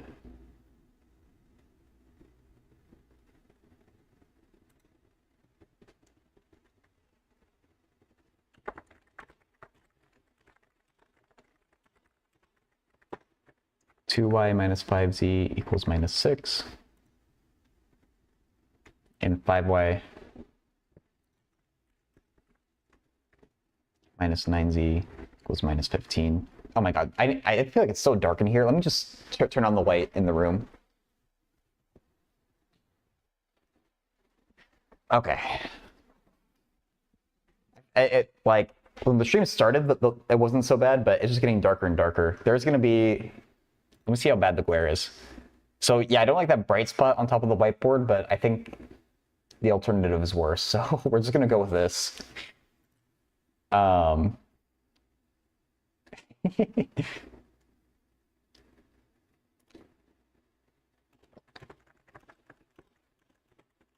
Put the browser over the bright spot. Yeah, that's a good call, Jed.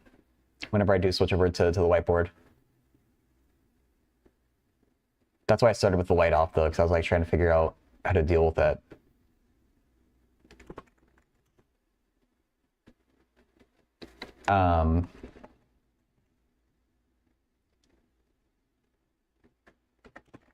Ignoring the rest of the equations. Once you get answers for y and z, you can plug them both into any of the 3 original equations to get x. Trying to create the right mood for a night in with math. Exactly, yeah. Gonna light some candles.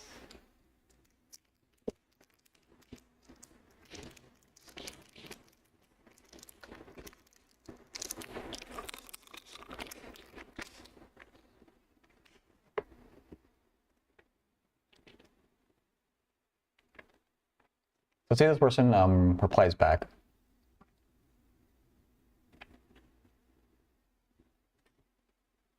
When did they post it? 2:34 and it's 2:42? Okay. So it's been 10 minutes since they posted, so might need a minute. Ooh.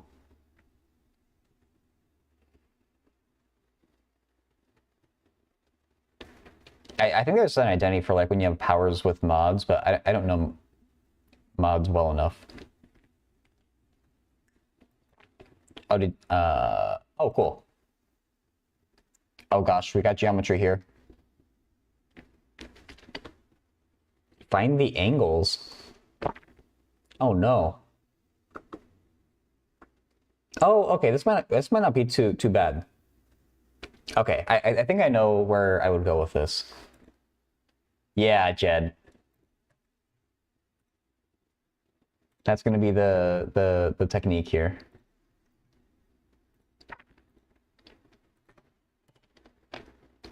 We got to get our, sneaky bright spot covering though. I'm planning to redraw this anyway, but I need something to cover up that spot there, right?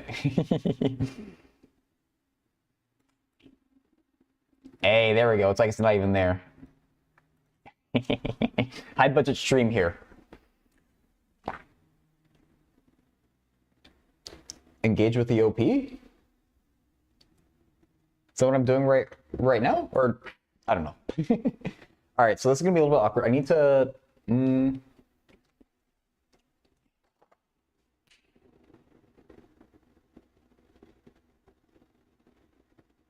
start with two parallel lines like that. Once I get the drawing drawn, I won't have to flip back and forth as much.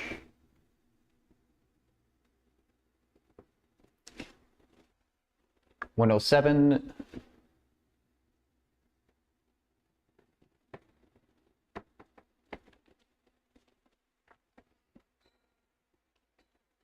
Doesn't math the Discord. Oh, no. Oh, shoot, I drew it too high. No! No, okay. I'm drawing this slower. I didn't realize it was being blocked by the original problem. Ugh. Sorry about this. I'm still getting used to my setup here, monkey.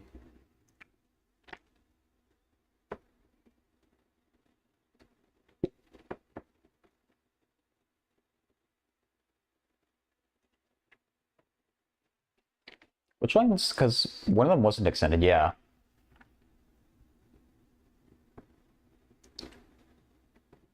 $107. 45.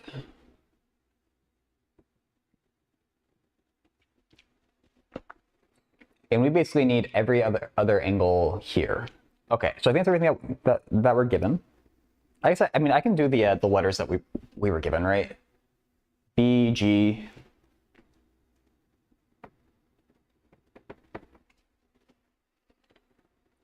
A, D, C,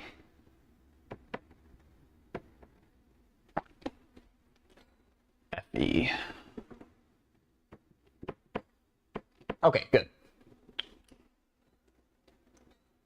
Let's do all the letters. Yeah. Okay, so as Jed alluded to, we probably want to start here because I see an easy trick that we can do where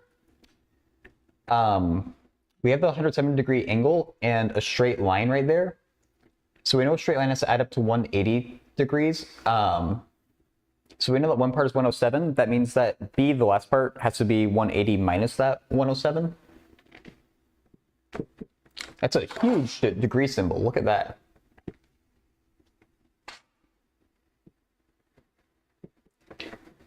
$180 minus 107, which is 73? 73. So you're gonna do the same exact trick down here with G. Doing, because this is also a straight line here, so you can do the same 180 minus that to know it's 73. These are also like opposite angles. I feel like there's might be a different term for it, but these are opposite angles, and so they have to be equal. Whenever you have two lines passing through each other, the angles on either side have to be equal. Coming up here, we do have a triangle inside. Actually, let me make sure that supplementary. Yes, thank you. That's the exact term I want here. So yeah, coming up here, we do have a triangle inside here. I think that's where I'm going to focus next. So we have all the angles of the triangle have to add up to 180. And we know two of the angles, so we can get angle D here. So it's going to be 180 minus one of the angles, 73, minus the other angle, 45.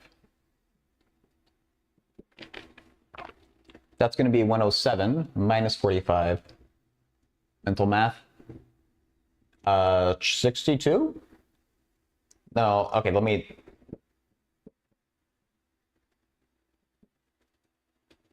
It does end in 2. Is it 62? I am right? Okay, thank you. You even played as a sound, so I'd hear it. Okay. So yeah, angle D is 62 just via the angles of the triangle adding to 180. All right. Now it gets a little bit funky. We have two parallel lines here, and we have to start using that fact. So I might do a little side drawing here, just because there's like a lot of like noise that's happening here.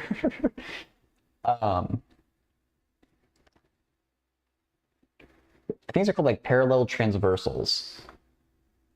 But if we just have this situation here, 107, 73, this has to be a 73-degree angle up here because it's a parallel, like when you have two parallel lines and the transversal going through them, those angles opposite have to be equal. Same with these two angles.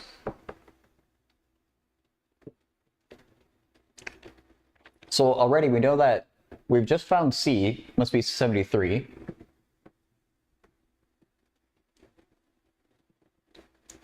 And then we know that that D and A have to sum up to that 107 right there. So that's why I kind of drew this thing up to the side, because I was getting like, there's a lot of like noise that's happening in this drawing. So it at least helped me to boil it down a bit. Good, it looks like you're with me so far, at least on the triangle piece. So we know D plus A must be 107. So let's do A is equal to 107 minus D, which was 62. That's 45 again. Is there a different way we could have done that? Oh. Yeah.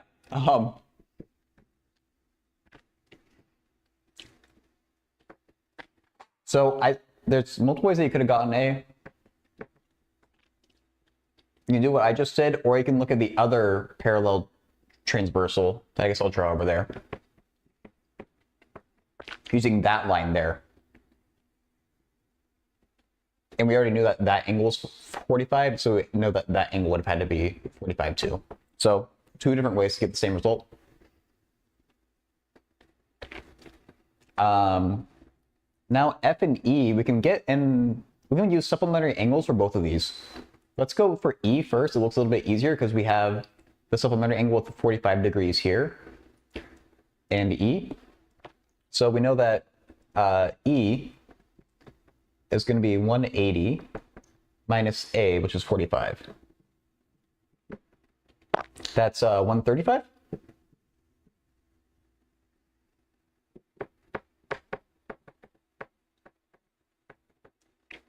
And then now we have another supplementary angle here with F and E. So we know that F is going to be 180 minus 135.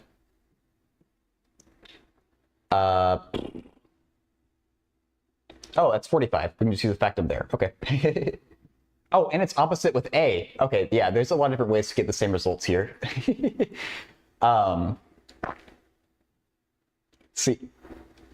You use the same like opposite angle argument, I guess, if you had it's that line and that line. 45, and we know that one has to be 45 as well, so different ways to do the same thing with this one, but those are all the angles. Let me know, I'll check that now, and let me know if you have any questions on those. F is 45 is right? Oh, perfect. Is my cam gonna block part of the work? Oh, kinda. But I think that was just the triangle part, and you knew the triangle part.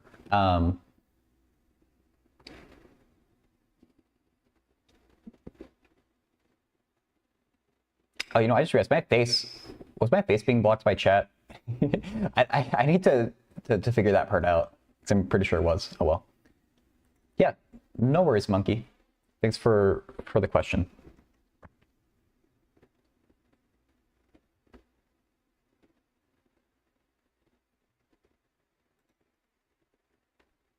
And I think I've seen you around in Dr. Gold's chat, right? So if you're trying to get a clip, I do have exclamation point clip.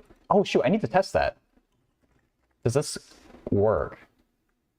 Just an easy way to like grab a clip if you need one. If not, it's all good. But oh no, does this not work? It might not work right now. I might have broken it last night. Oh, it does work. Heck yeah.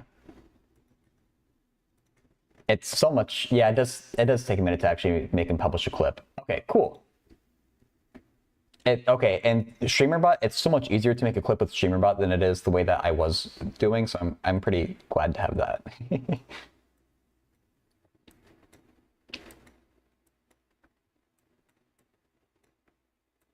Okay. Caleb, I've been good. How about you? Why? There. Okay. I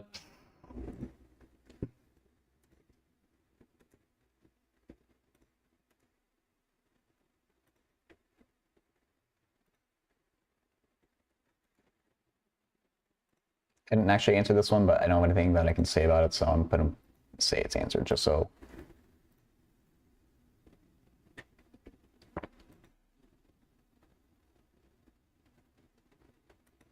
Oh, shoot, okay.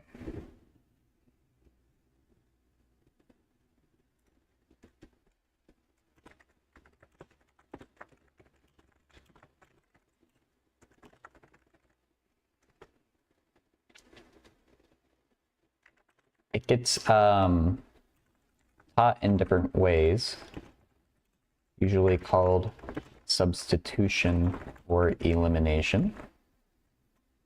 The questions are I'll do it with substitution since the previous part uses it.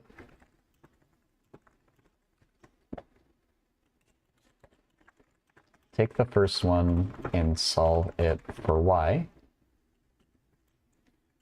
Start by adding 5z to each side to get 2y equals 5z minus 6.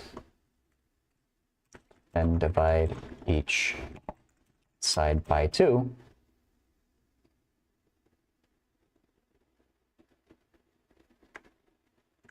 To get y equals 5 over 2z minus 3.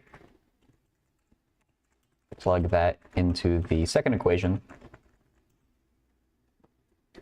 to get 5 over 2z minus 3 minus 9z equals minus 15. Let's maybe space this out a bit so it's hopefully easier to read.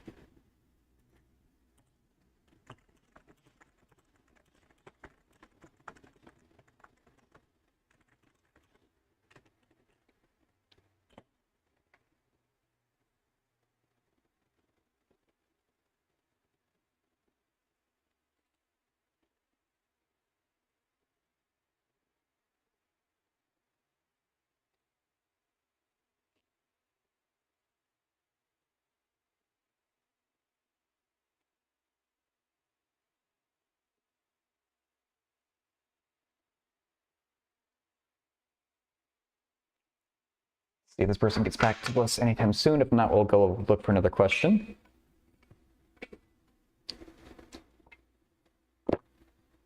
All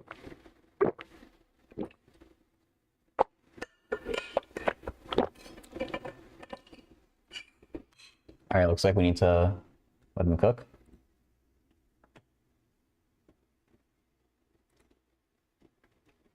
Find the derivative of y using the appropriate rule or combination of rules. Phasma patch notes? I did not, no.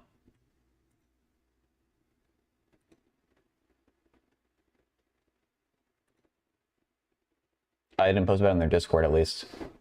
Changelog? No, okay. I assume it's on Steam then. All right, so we'll go back to this one. Oh yeah, they did forget the exponent there. Update on Thursday. What did they change?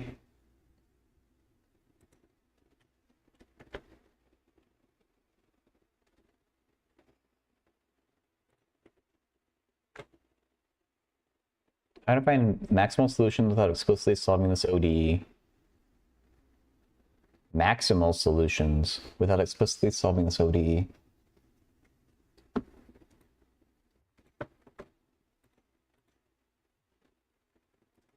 Oh shoot. Is it Astro?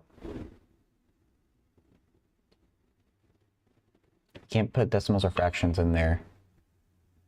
They shouldn't end up.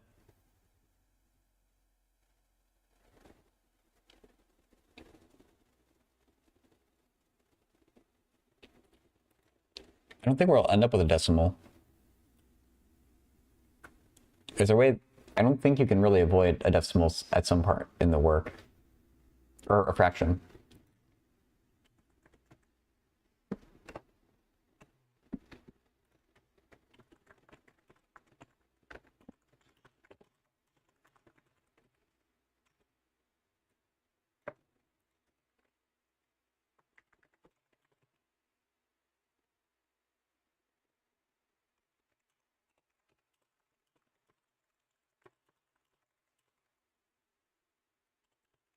And I think the work is going to involve fractions, but you end up with full numbers.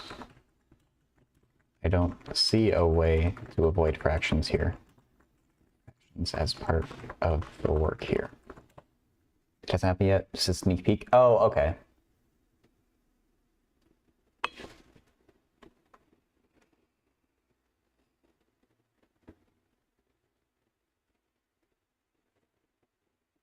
So, okay, maybe I'll just actually like solve this out. So if you get 25 over 2z minus 15 minus 9z equals minus 15.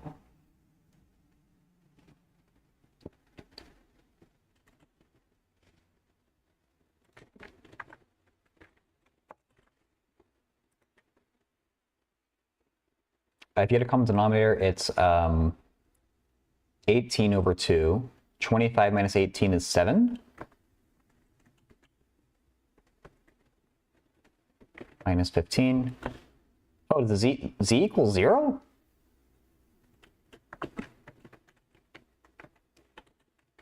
It's kind of funny.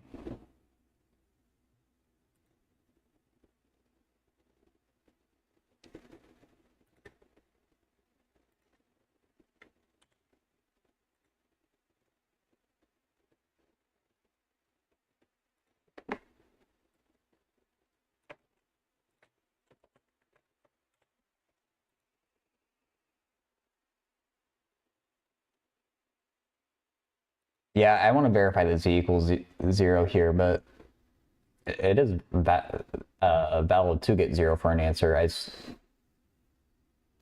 If z equals 0, y equals -3, which means x equals +2. Based off the first equation, it should work for both of these other ones. Z equals 0, x equals +3, y is -2. No, -3. And so you do get 5, but it checks out for C. For B, z equals 0, x is +2, y is -3. So 2 minus 9 is -5. Yeah, z equals 0 is right.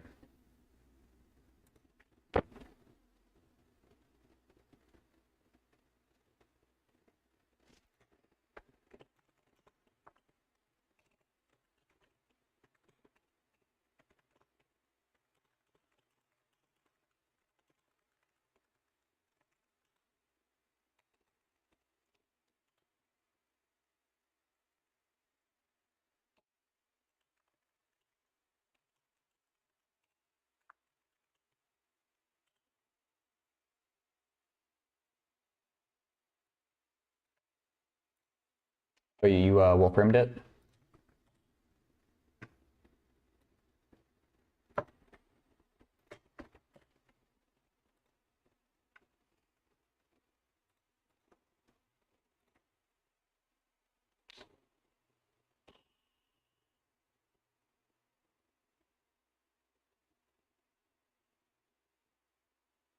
2, negative 3, 0. Yeah, that's good.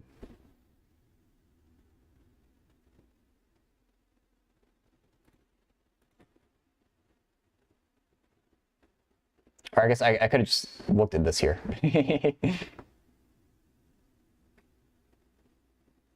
Yeah, that one means that 1 times x equals 2, 1 times y equals negative 3, and 1 times z equals 0. So that's good. That person hasn't gotten back to me, so let's... what is new? Oh, they're updating the shop again.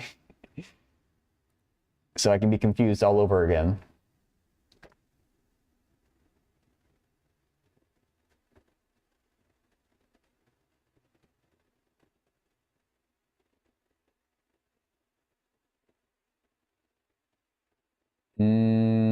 That's might be simpler.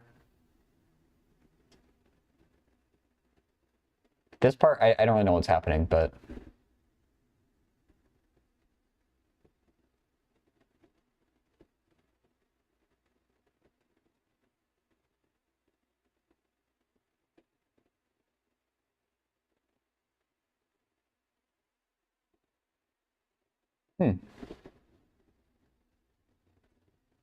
Oh yeah, the lighthouse map.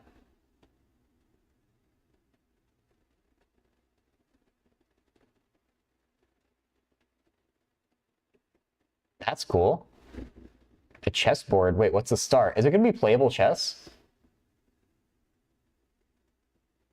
Yes, you can actually play chess now if you know the rules. Oh, that's so cool. Or if you have to like pick up the pieces and throw them down though. Farmhouse reworks? I didn't know that they were reworking the farmhouses. That's pretty hype.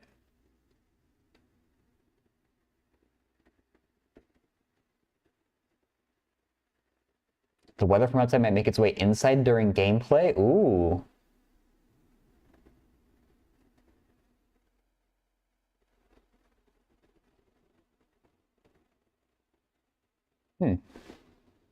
That's really cool.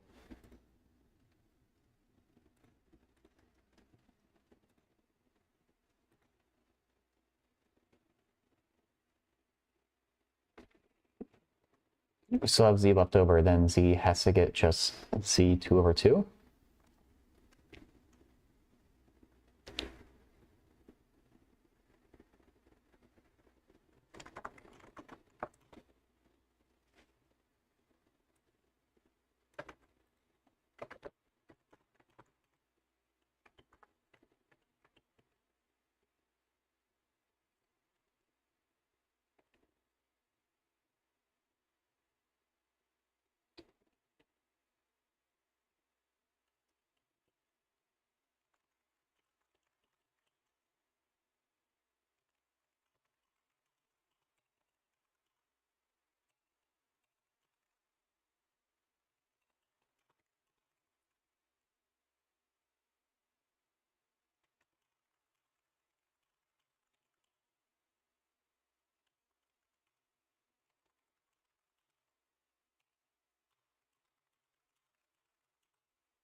I'm saying anyway a lot here, but oh well.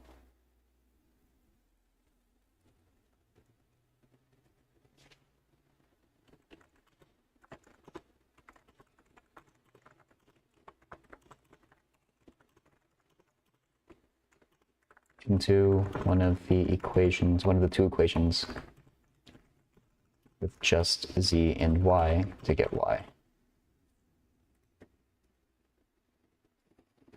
All right. Let's see if they reply back to that. Is this legitimate? Oh no, I'm so done with geometry. I'll come back to that one if no one else does it.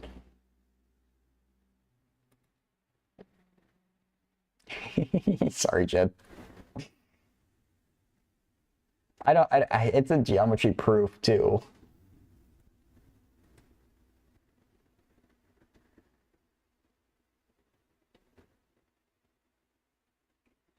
Two x plus 3y is divisible by 17 if and only if 9x plus 5y is divisible by 17. Really?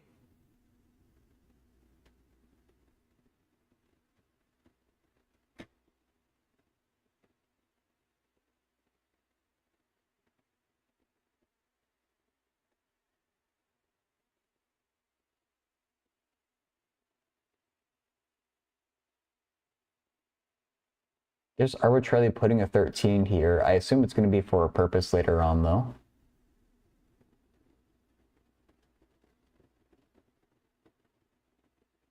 What's going on with this step to this step?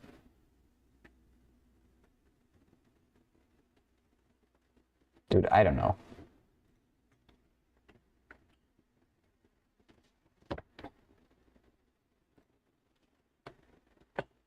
Oh, did Astro get back? So two. Yep.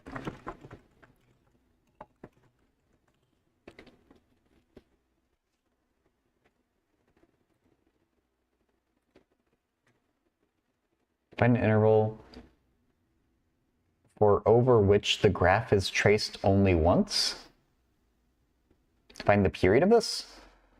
Or like find not just the period, I guess you have to offset the starting point. Oh wait, we're talking about polar. That's still the same like phrasing, I guess. It's still like, you know, just want to find one period of it. Polar curves are kind of tricky with this though. Because even if the period is 0 to 2 pi, it can still trace over itself.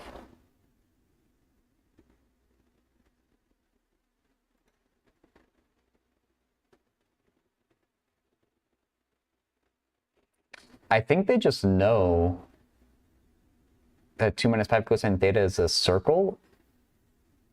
That is a circle, right? I'm a little bit rusty on my polar graphs.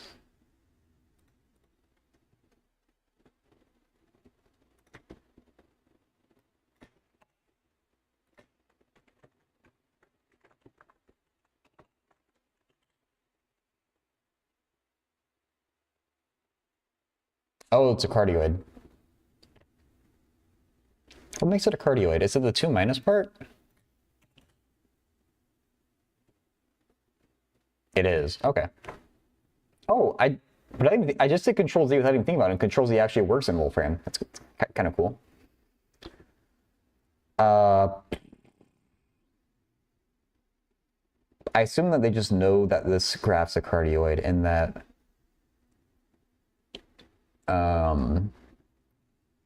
man.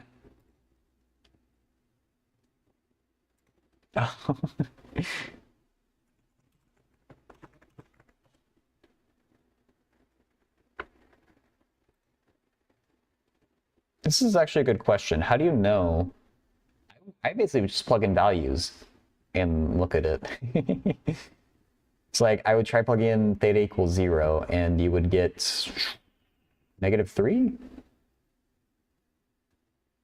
And when theta equals pi over 2, cosine is 0, so you get +2. At theta equals pi, you get -7. At theta equals 3 pi over 2, you're going to get that -2. And then by the time you come back up to 2 pi, you'll come back around to -3, so you've traced around the entire curve once. I don't know if there's a better way to do it than that, though, to be honest. Can you just look at the angle and know that the period hasn't changed? So okay, maybe let's look at a circle. Because I feel like a circle might repeat itself. Or not.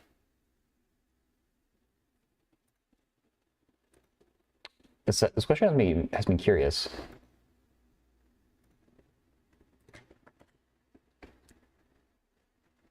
If it's cosine 2 theta, oh. No, so it's not just the angle transformation. Where does he talk about polar? Period.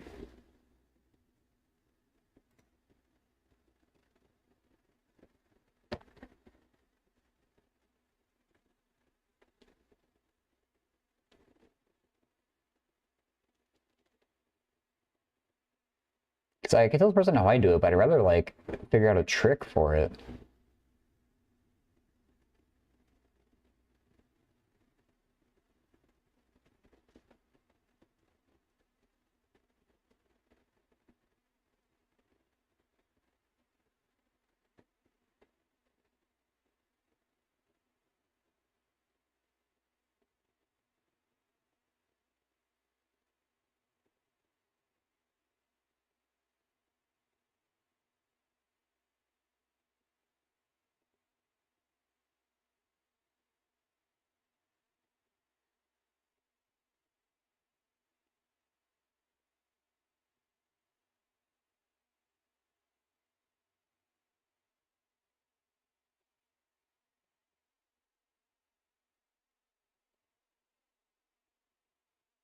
Hmm. Limit on these nuts.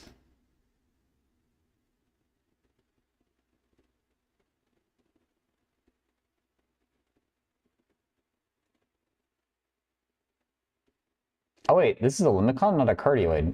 Oh. What does a cardioid look like then? Oh, there's no inside loop, is there? Yeah, that's right. The inside loop, I guess, makes it a limicon these nuts.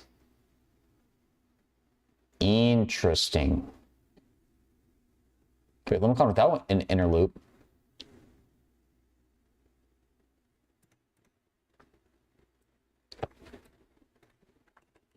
Nope, that's no. That has an inner loop. Are you lying to me, Paul? Wait, A is greater than B, not A. Oops.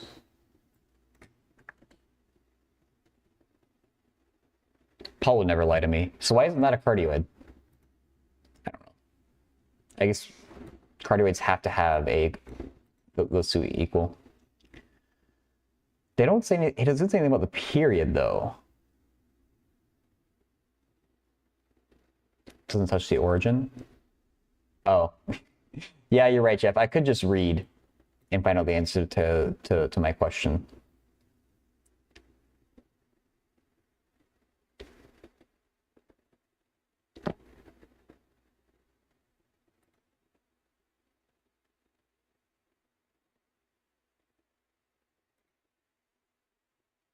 Hmm. I guess let's look back at their question.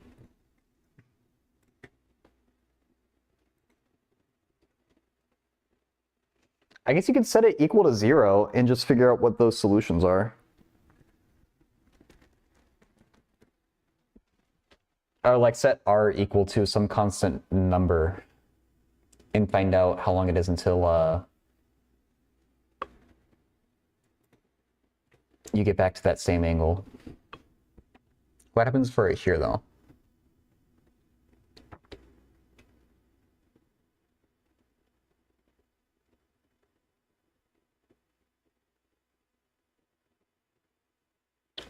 Two minus 5 cosine theta 1 equals 2 minus 5 cosine theta 2.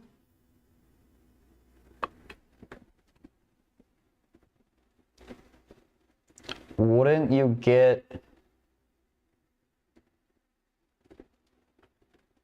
Yeah, I guess you get cosine theta 1 equals cosine theta 2. We do have to allow negative r, I guess. Because you get negative r in this, like when theta equals 0.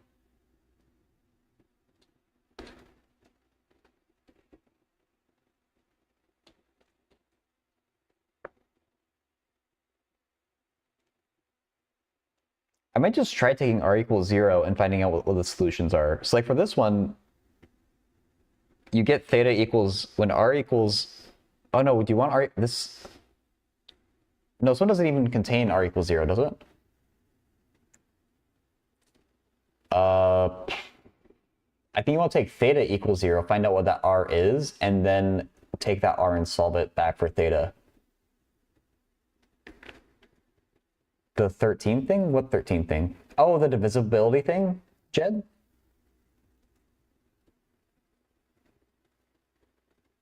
I was like, yeah, I just kind of like tapped out of that one. I'm sure they're like, you know, it looks arbitrary, but it makes sense when you see the rest of the steps. I just am not good with like divisibility stuff. I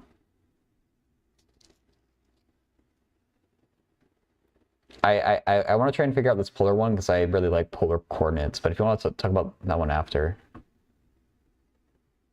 I wouldn't mind it. Yeah, what's happening with this r squared one? I feel like I can make a good response for the first one. The second one, pi over 2, really? If theta equals 0 here, you get r equals 0, only 1. So if we set 0 equal to 4 sine 2 theta, we just want wherever sine 2 theta equals 0. Sine 2 theta has a period of pi, and it's going to be 0 twice over that period. So we take half that interval again. I think you don't even need to do the square rooting business.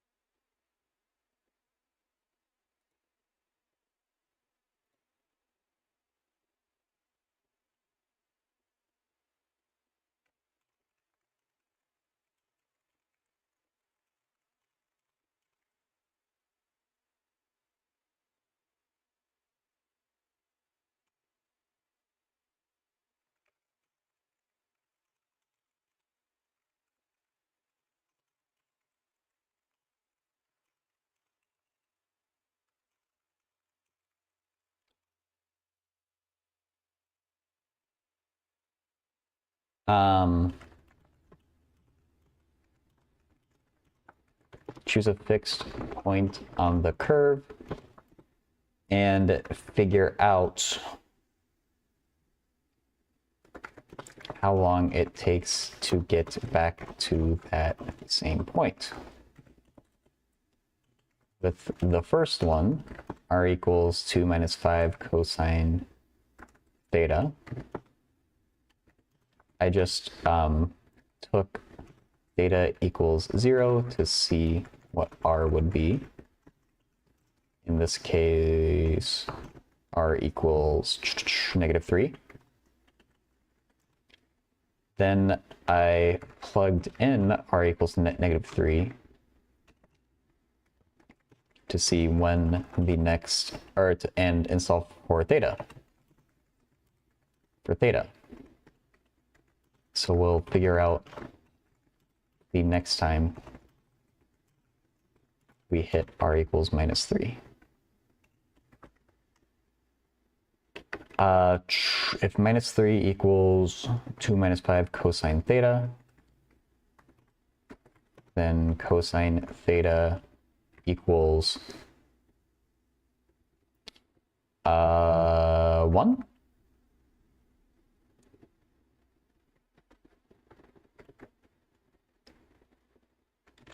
That means theta equals,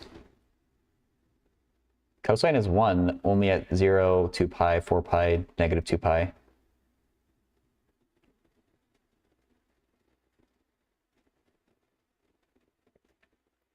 Two pi times n, where n is any integer.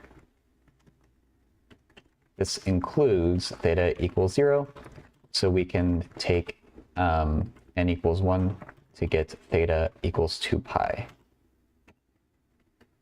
which gives us the 0 to 2 pi interval. You could make a similar argument for the second one. I did it without square rooting each side.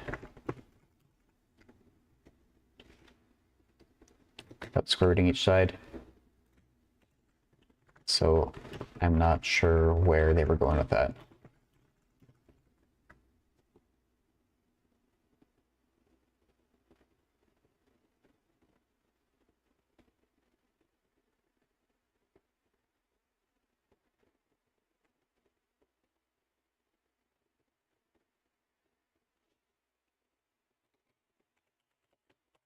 Okay, let's do that. All right. Which one was that one, Jed? If you are still here, no worries. That was a geometry proof. Oh, okay. They got their question answered.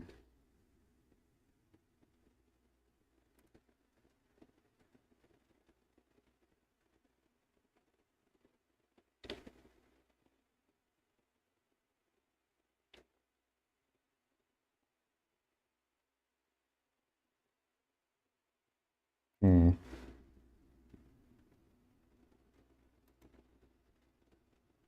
So yeah, they kind of randomly multiplied by 13, which doesn't change the divisibility. They multiply the 13 inside, and then they divide it by a different coefficient here. It has a they have a 13 in common, duh. Do they have anything? That's 13 and 2, that's 13 and 3. How do we get 9x plus 5y? 17 plus 9 equals 26. 26 divided by 2 equals 13. Oh, I just see you. Did you just hop into the Discord? Yeah, I definitely don't know what's happening here.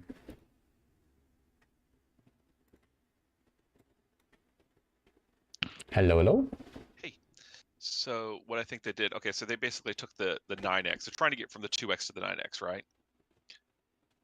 From 2x to 9x. Okay, yeah. Right. Trying to prove that if for one, the other. Okay, and so if you were to add 17, so basically the 13 basically just makes you, if you take the 2 times 13, you get 26. Then you could split 26x into 17x plus 9x. And you know 17x is divisible by 17. So you're left over with the 9x. The 13 times the 3y Oh. gets 9y. So let's rewrite 39y as 34y plus 5y. 34y is divisible by 17. Huh. So what you're left over with is 9x plus 5y. And so that would have to be divisible by 17 for the original problem to be, the original 2x plus 3y to be divisible by 17. Okay, they really glaze over that, but I guess I see it now. It's very obscure how they, I don't know how you write that to be more simple, but they didn't actually put the intermediate steps of 26x is the same as 17x plus 9x. And 39y is the same as 34y plus 5y, and then you can prove 17x is divisible by 17, 34y is divisible by 17, so 9x plus 5y would also have to be divisible by 17. And then you could probably do the exact same thing for the opposite. Yeah. So I guess, yeah, I was giving a little hold up. It's like, I forgot it was if and only if. So the second half is like the other part of the if. Yeah, so the other half, you're trying to get 9 reduced down to 2. So if you add 17 to 2, you get 19. You add 34 to 2, you get 36. That's divisible by 9. So let's multiply 9x plus 5y times 4. You get 36x plus 20y. If you take out the 34x and the 17y, you're left over with 2x and 3y. So that direction actually works out a little bit nicer because you just have to do the factoring once, it looks like. Well, I mean, either way, you're pulling out 17 or 34 of, or if you have to go up to 51, you can go up to 51.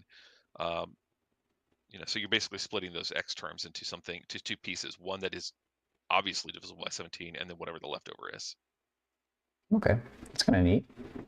Yeah, it took me a while. I was like, where did they come up with that? And it's like, okay, so they just, okay, you get 9, 17. So if you need to pull 17x out, you got to have 26x to end up, and I get from 2 to 26 by multiplying by 13. Okay. Thanks for explaining that. That's super weird. Did they actually get an answer on that? Yeah, they did. This civil service pigeon person basically explained that, it looks like. They showed it in a bit of a different way, but that's the same idea, it looks like. Okay, that line. Okay.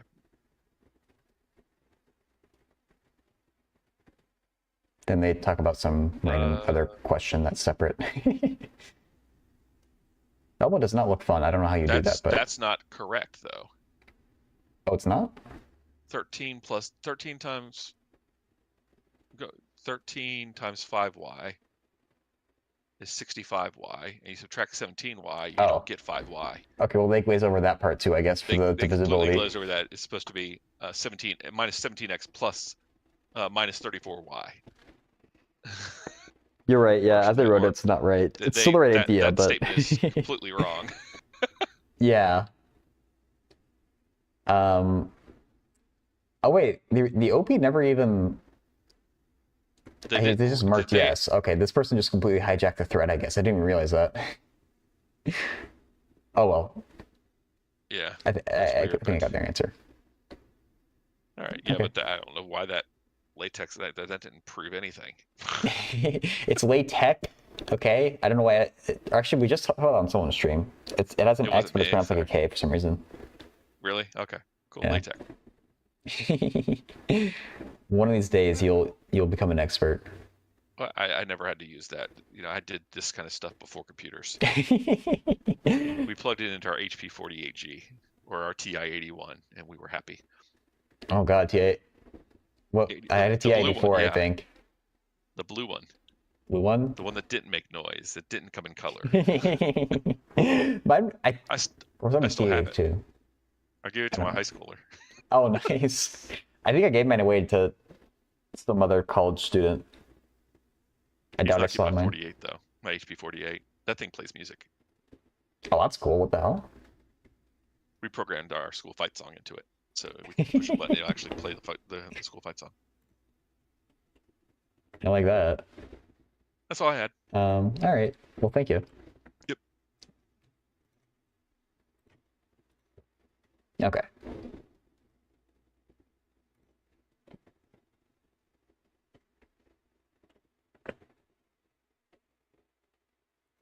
One of these days, I'll actually troubleshoot the mic that I have here for Discord. I think I know why it's happening. I keep forgetting to actually go and troubleshoot it. It's also going to be annoying because I think I'm going to have to adjust the mic in OBS again to get my filters right, but it's worth doing.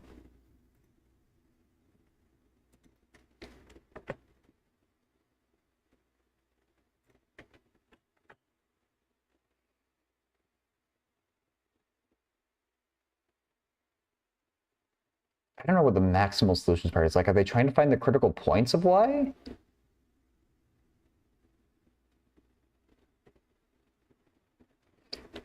You could like set it equal to 0. Oh, wait.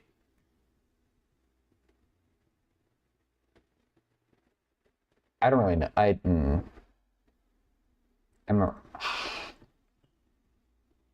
think if I understood the question better, I might be able to solve it, but I don't know exactly what the question is. It might be just a lack of my understanding, so.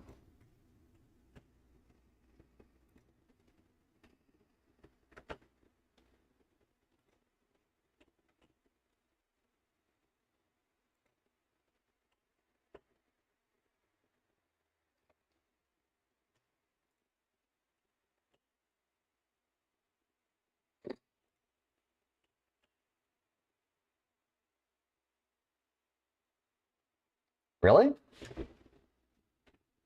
Oh, interesting. Then I have to do shift down page to go down. Hey, Eberman. Huh.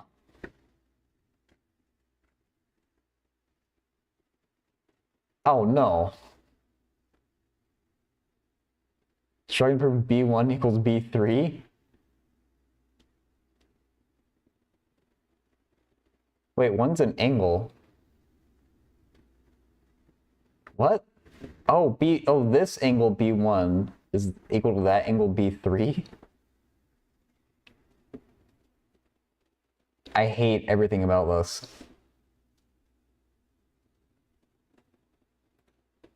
I don't want to do that.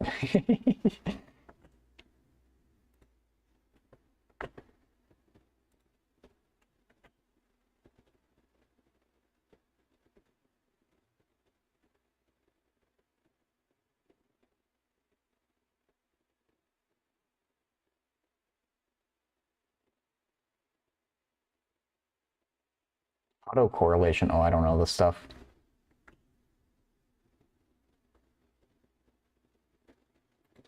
I have no idea, Jed. You have parallel lines there. That's the only like given information that I actually see.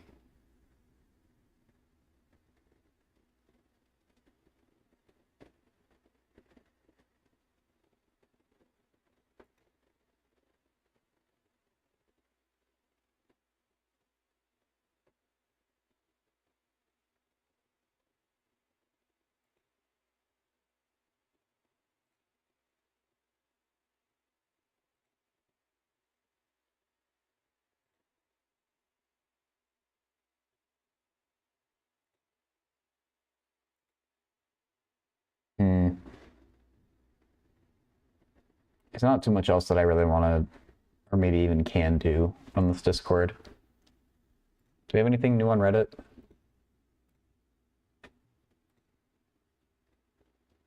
No DMs, velocity. Let's see. Oh no. Question 9.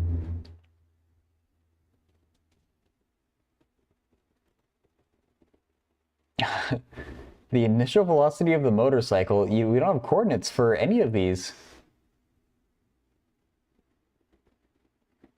What?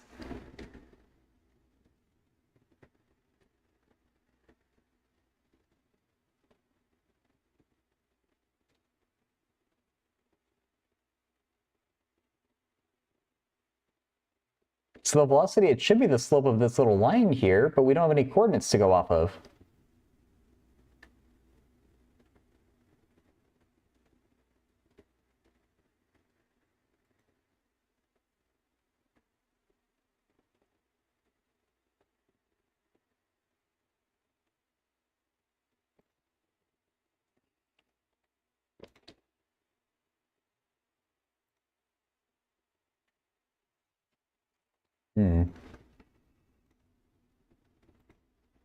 Yeah, they may not be looking for a hard number here.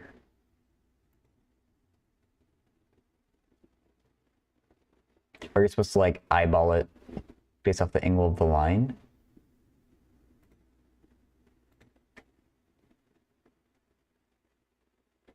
I mean, what is the velocity of the motorcycle at E? Like, how are you supposed to know that? You can maybe kind of... It doesn't look like it's quite at the top, though. Oh, God. No, it's not quite at the top, so you wouldn't say it's 0. It's specifically slightly to the right of the critical point there. What a weird question. You'd eyeball this as being the line y equals x. Even no, it doesn't really look right. That's like 30 degrees and 60 degrees or something to me.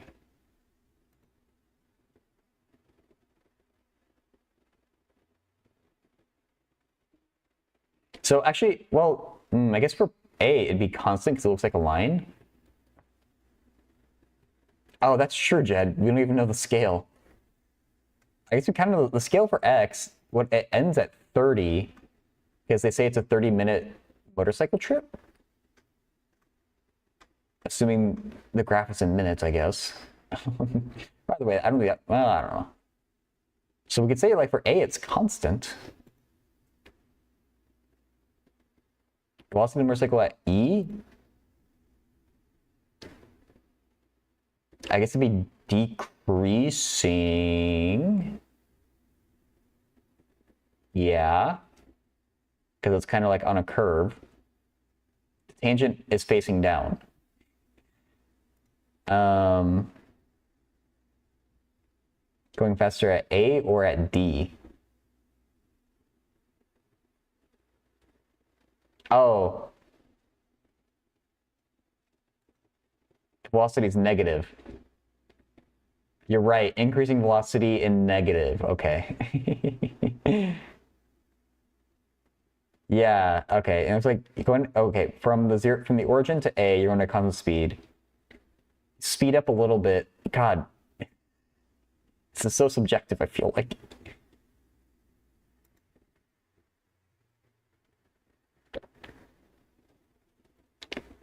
A or D? Saying faster at A.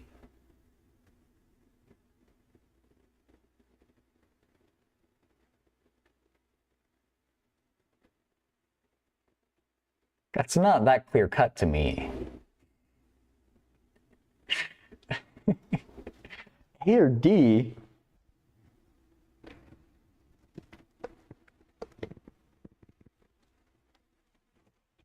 So like if you take this tangent line from up here, then yeah, this tangent line is a way higher slope than this tangent line. But this tangent line down here, it looks kind of similar. And you're exactly at that turning point, so I don't really know how you make sense of that. It's not actually differentiable at that point. Like, this is kind of stupid. Has someone else replied to this yet? No.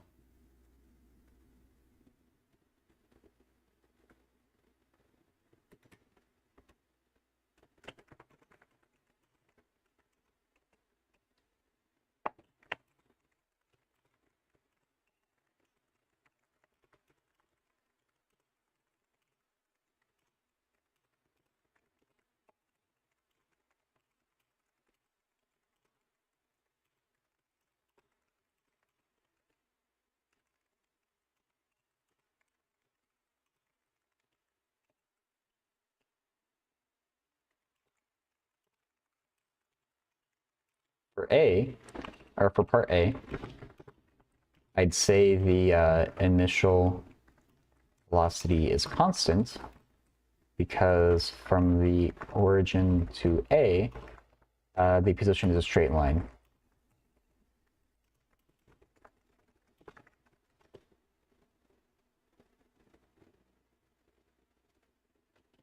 For part B,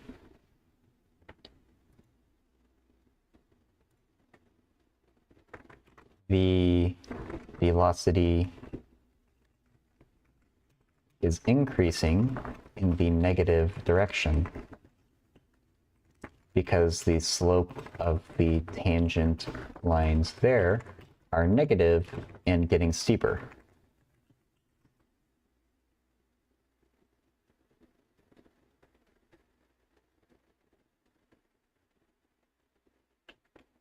Part C, it seems like kind of a toss-up, but the slope at D, or the slope at A, seems like it's a bit steeper, so that'd be faster. So I guess I'll give them that much.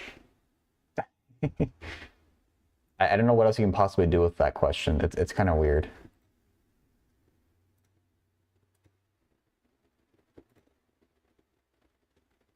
Over in the math Discord, this person just said thanks. Oh, hey, okay. I'm glad. I usually I have to like. I was a little bit afraid this person would like dig into my answer a lot more and ask me a lot of specific questions, and that I'd have trouble answering them. But if they're good with that, then I'm good with that.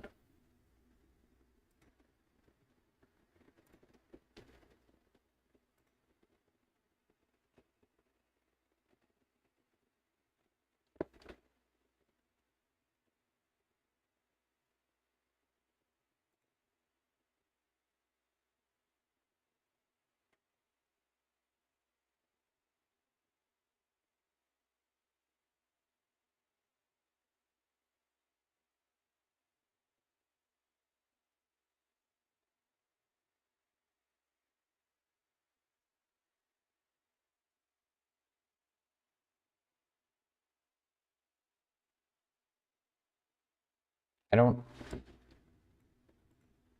really know what's happening there. I'm gonna look at a different subreddit.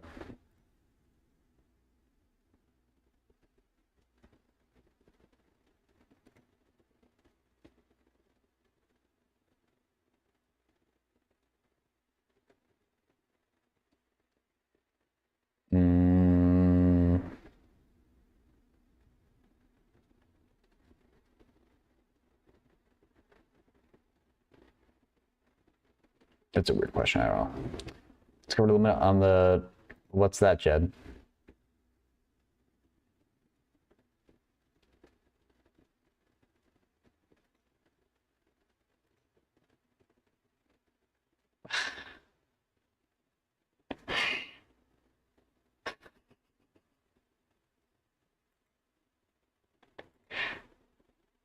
A limit on the motorcycle question.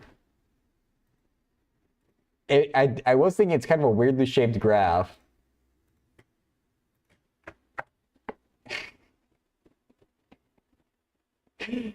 And that is basically Snoopy right there. I gotta hand it to you.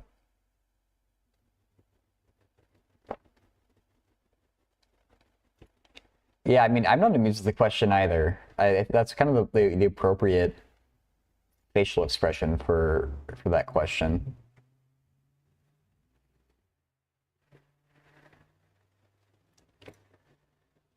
Oh gosh. That's the correct answer? Putting y in the place for x? Okay.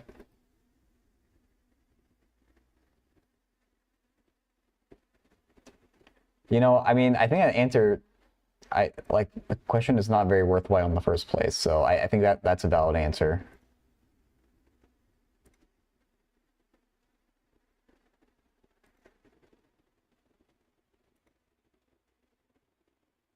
Hmm.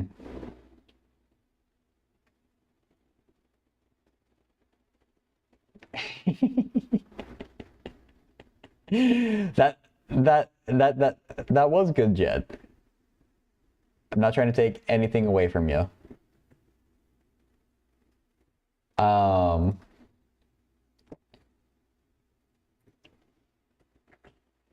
Kind of running out of questions. I don't even want to even think about that.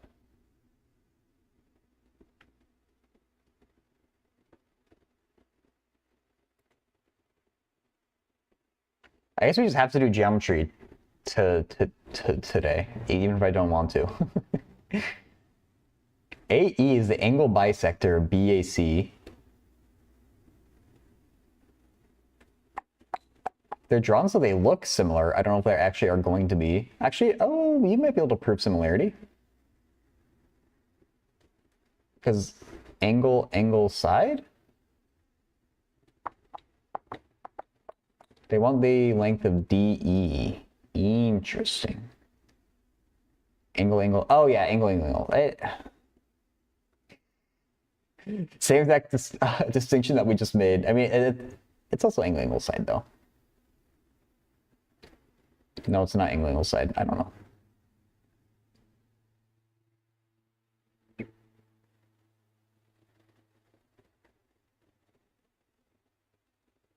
BAD equals CAD. CAD? CAE?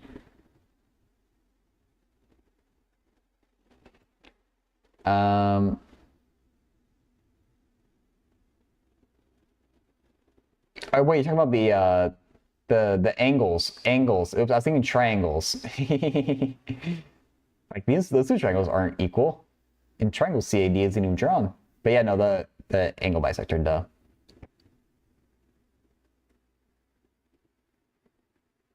AD perpendicular to BD.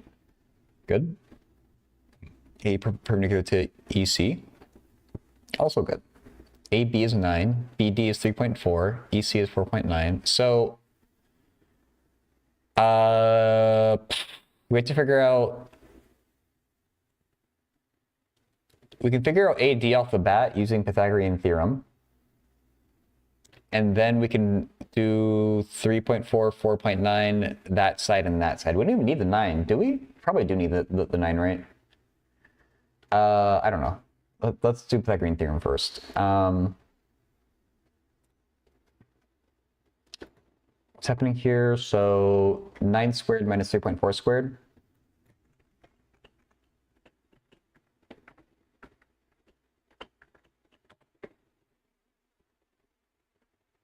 is 8.33, we'll call it. And then we'll set up.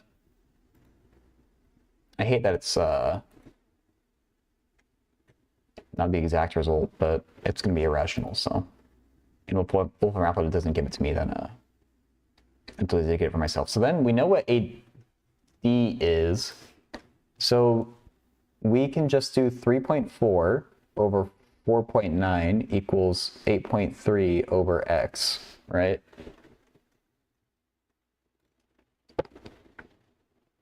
What did I just say? 3.4 over 4.9? Well, I don't know why they give you decimals. Just because they enjoy messing with you. 8.33 over x.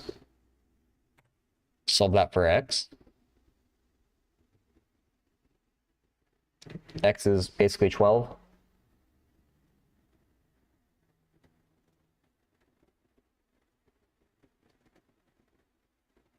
No? Yeah. Well, so this isn't the answer. We got to do 12.05 minus 8.33. You're right. I feel like I would have realized that, but you're right. I was saying it wrong. In my head, I thought that was just the end. But you do have to do a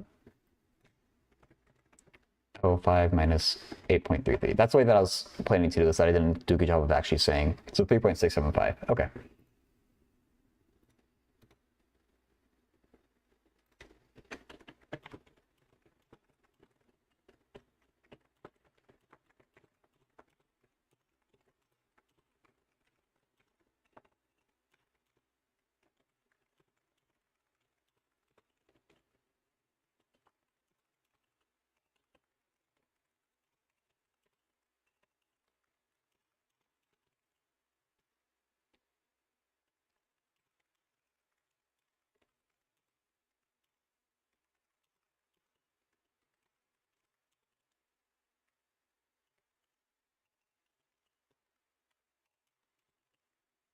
Okay, so I just outlined the process for them because they said they think they know how to do it. But they weren't sure if it was right. So that's why I give them an answer that's kind of like that. I normally don't want to. I think a lot of people just kind of get overwhelmed who tell them all the steps at once, but they said they might have it worked out, so that's why I did it here.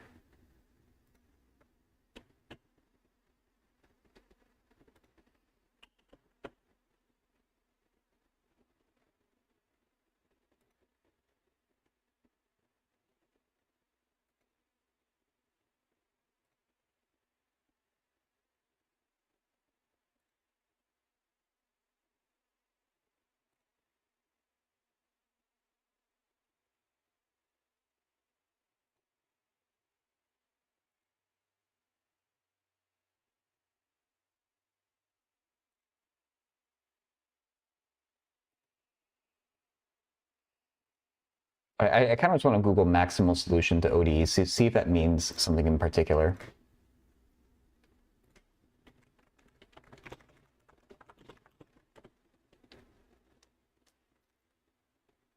It has no extension. What is an extension? I think it's dangerous to look at Wikipedia for much of anything, but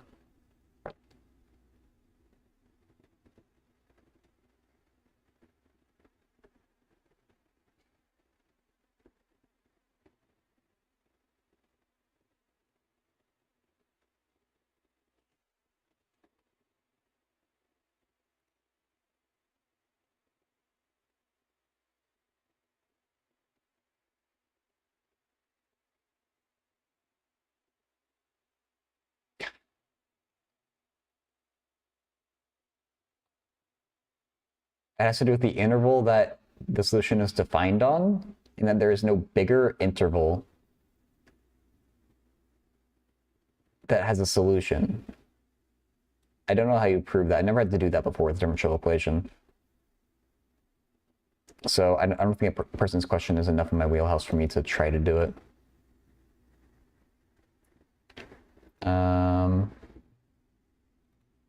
Fortunately, it might be some interesting math, but AD was a decimal and I got 8.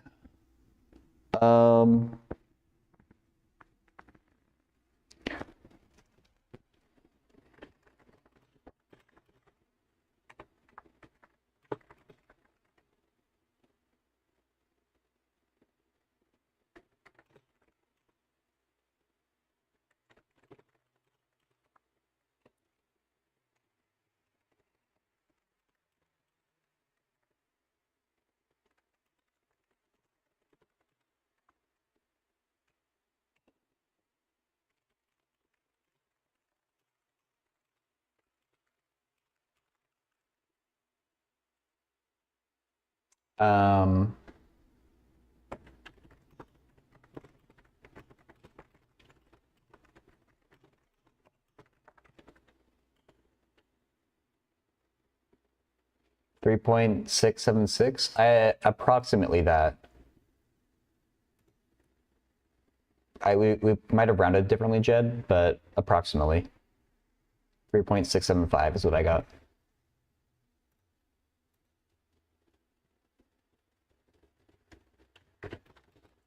You didn't round? Okay.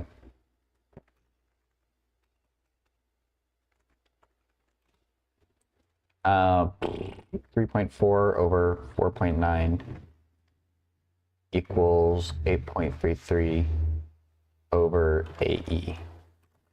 And solved for AE.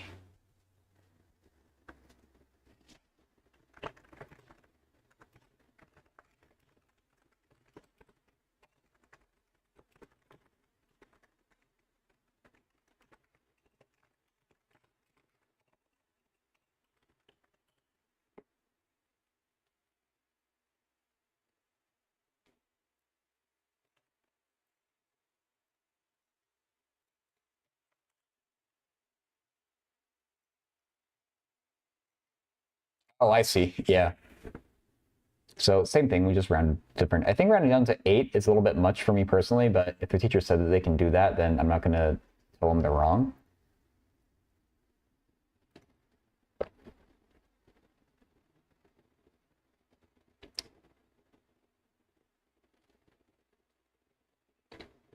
It is interesting that if you don't round, the decimal becomes finite.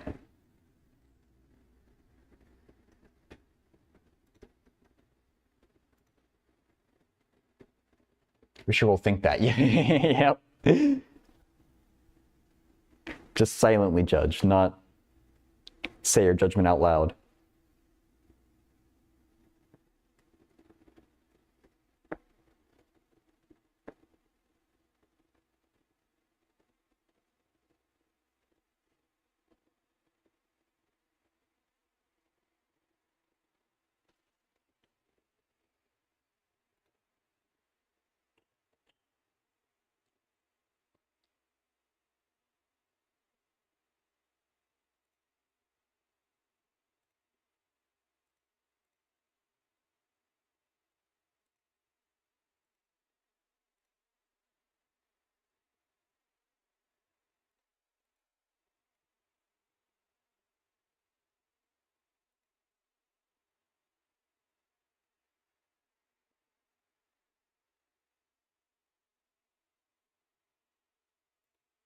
Hmm.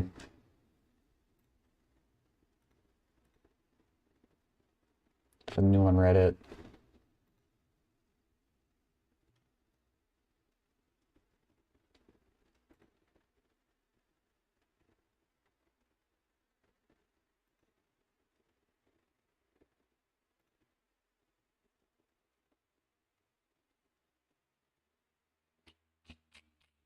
Oh, okay, they're typing back.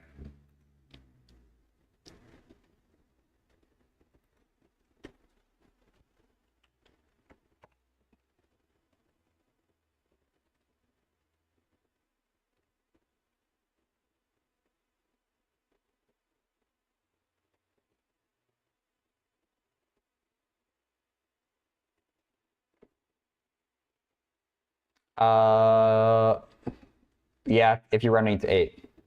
I guess that is what you get.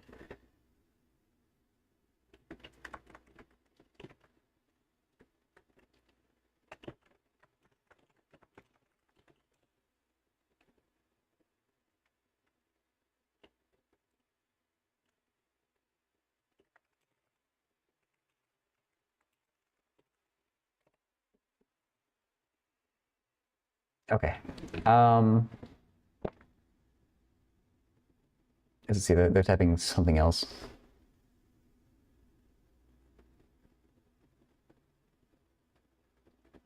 Okay, cool. All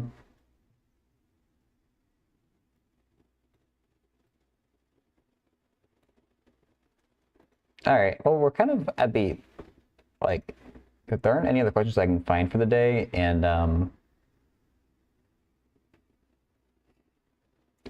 thinking I might just call a stream here, to be honest. We've been a good 3 hours of math.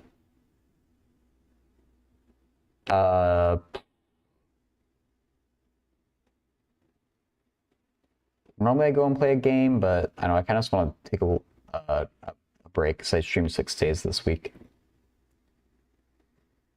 Yeah, well, let's do that. So I'm going to cut off the YouTube stream here. On Twitch, we're going to raid out.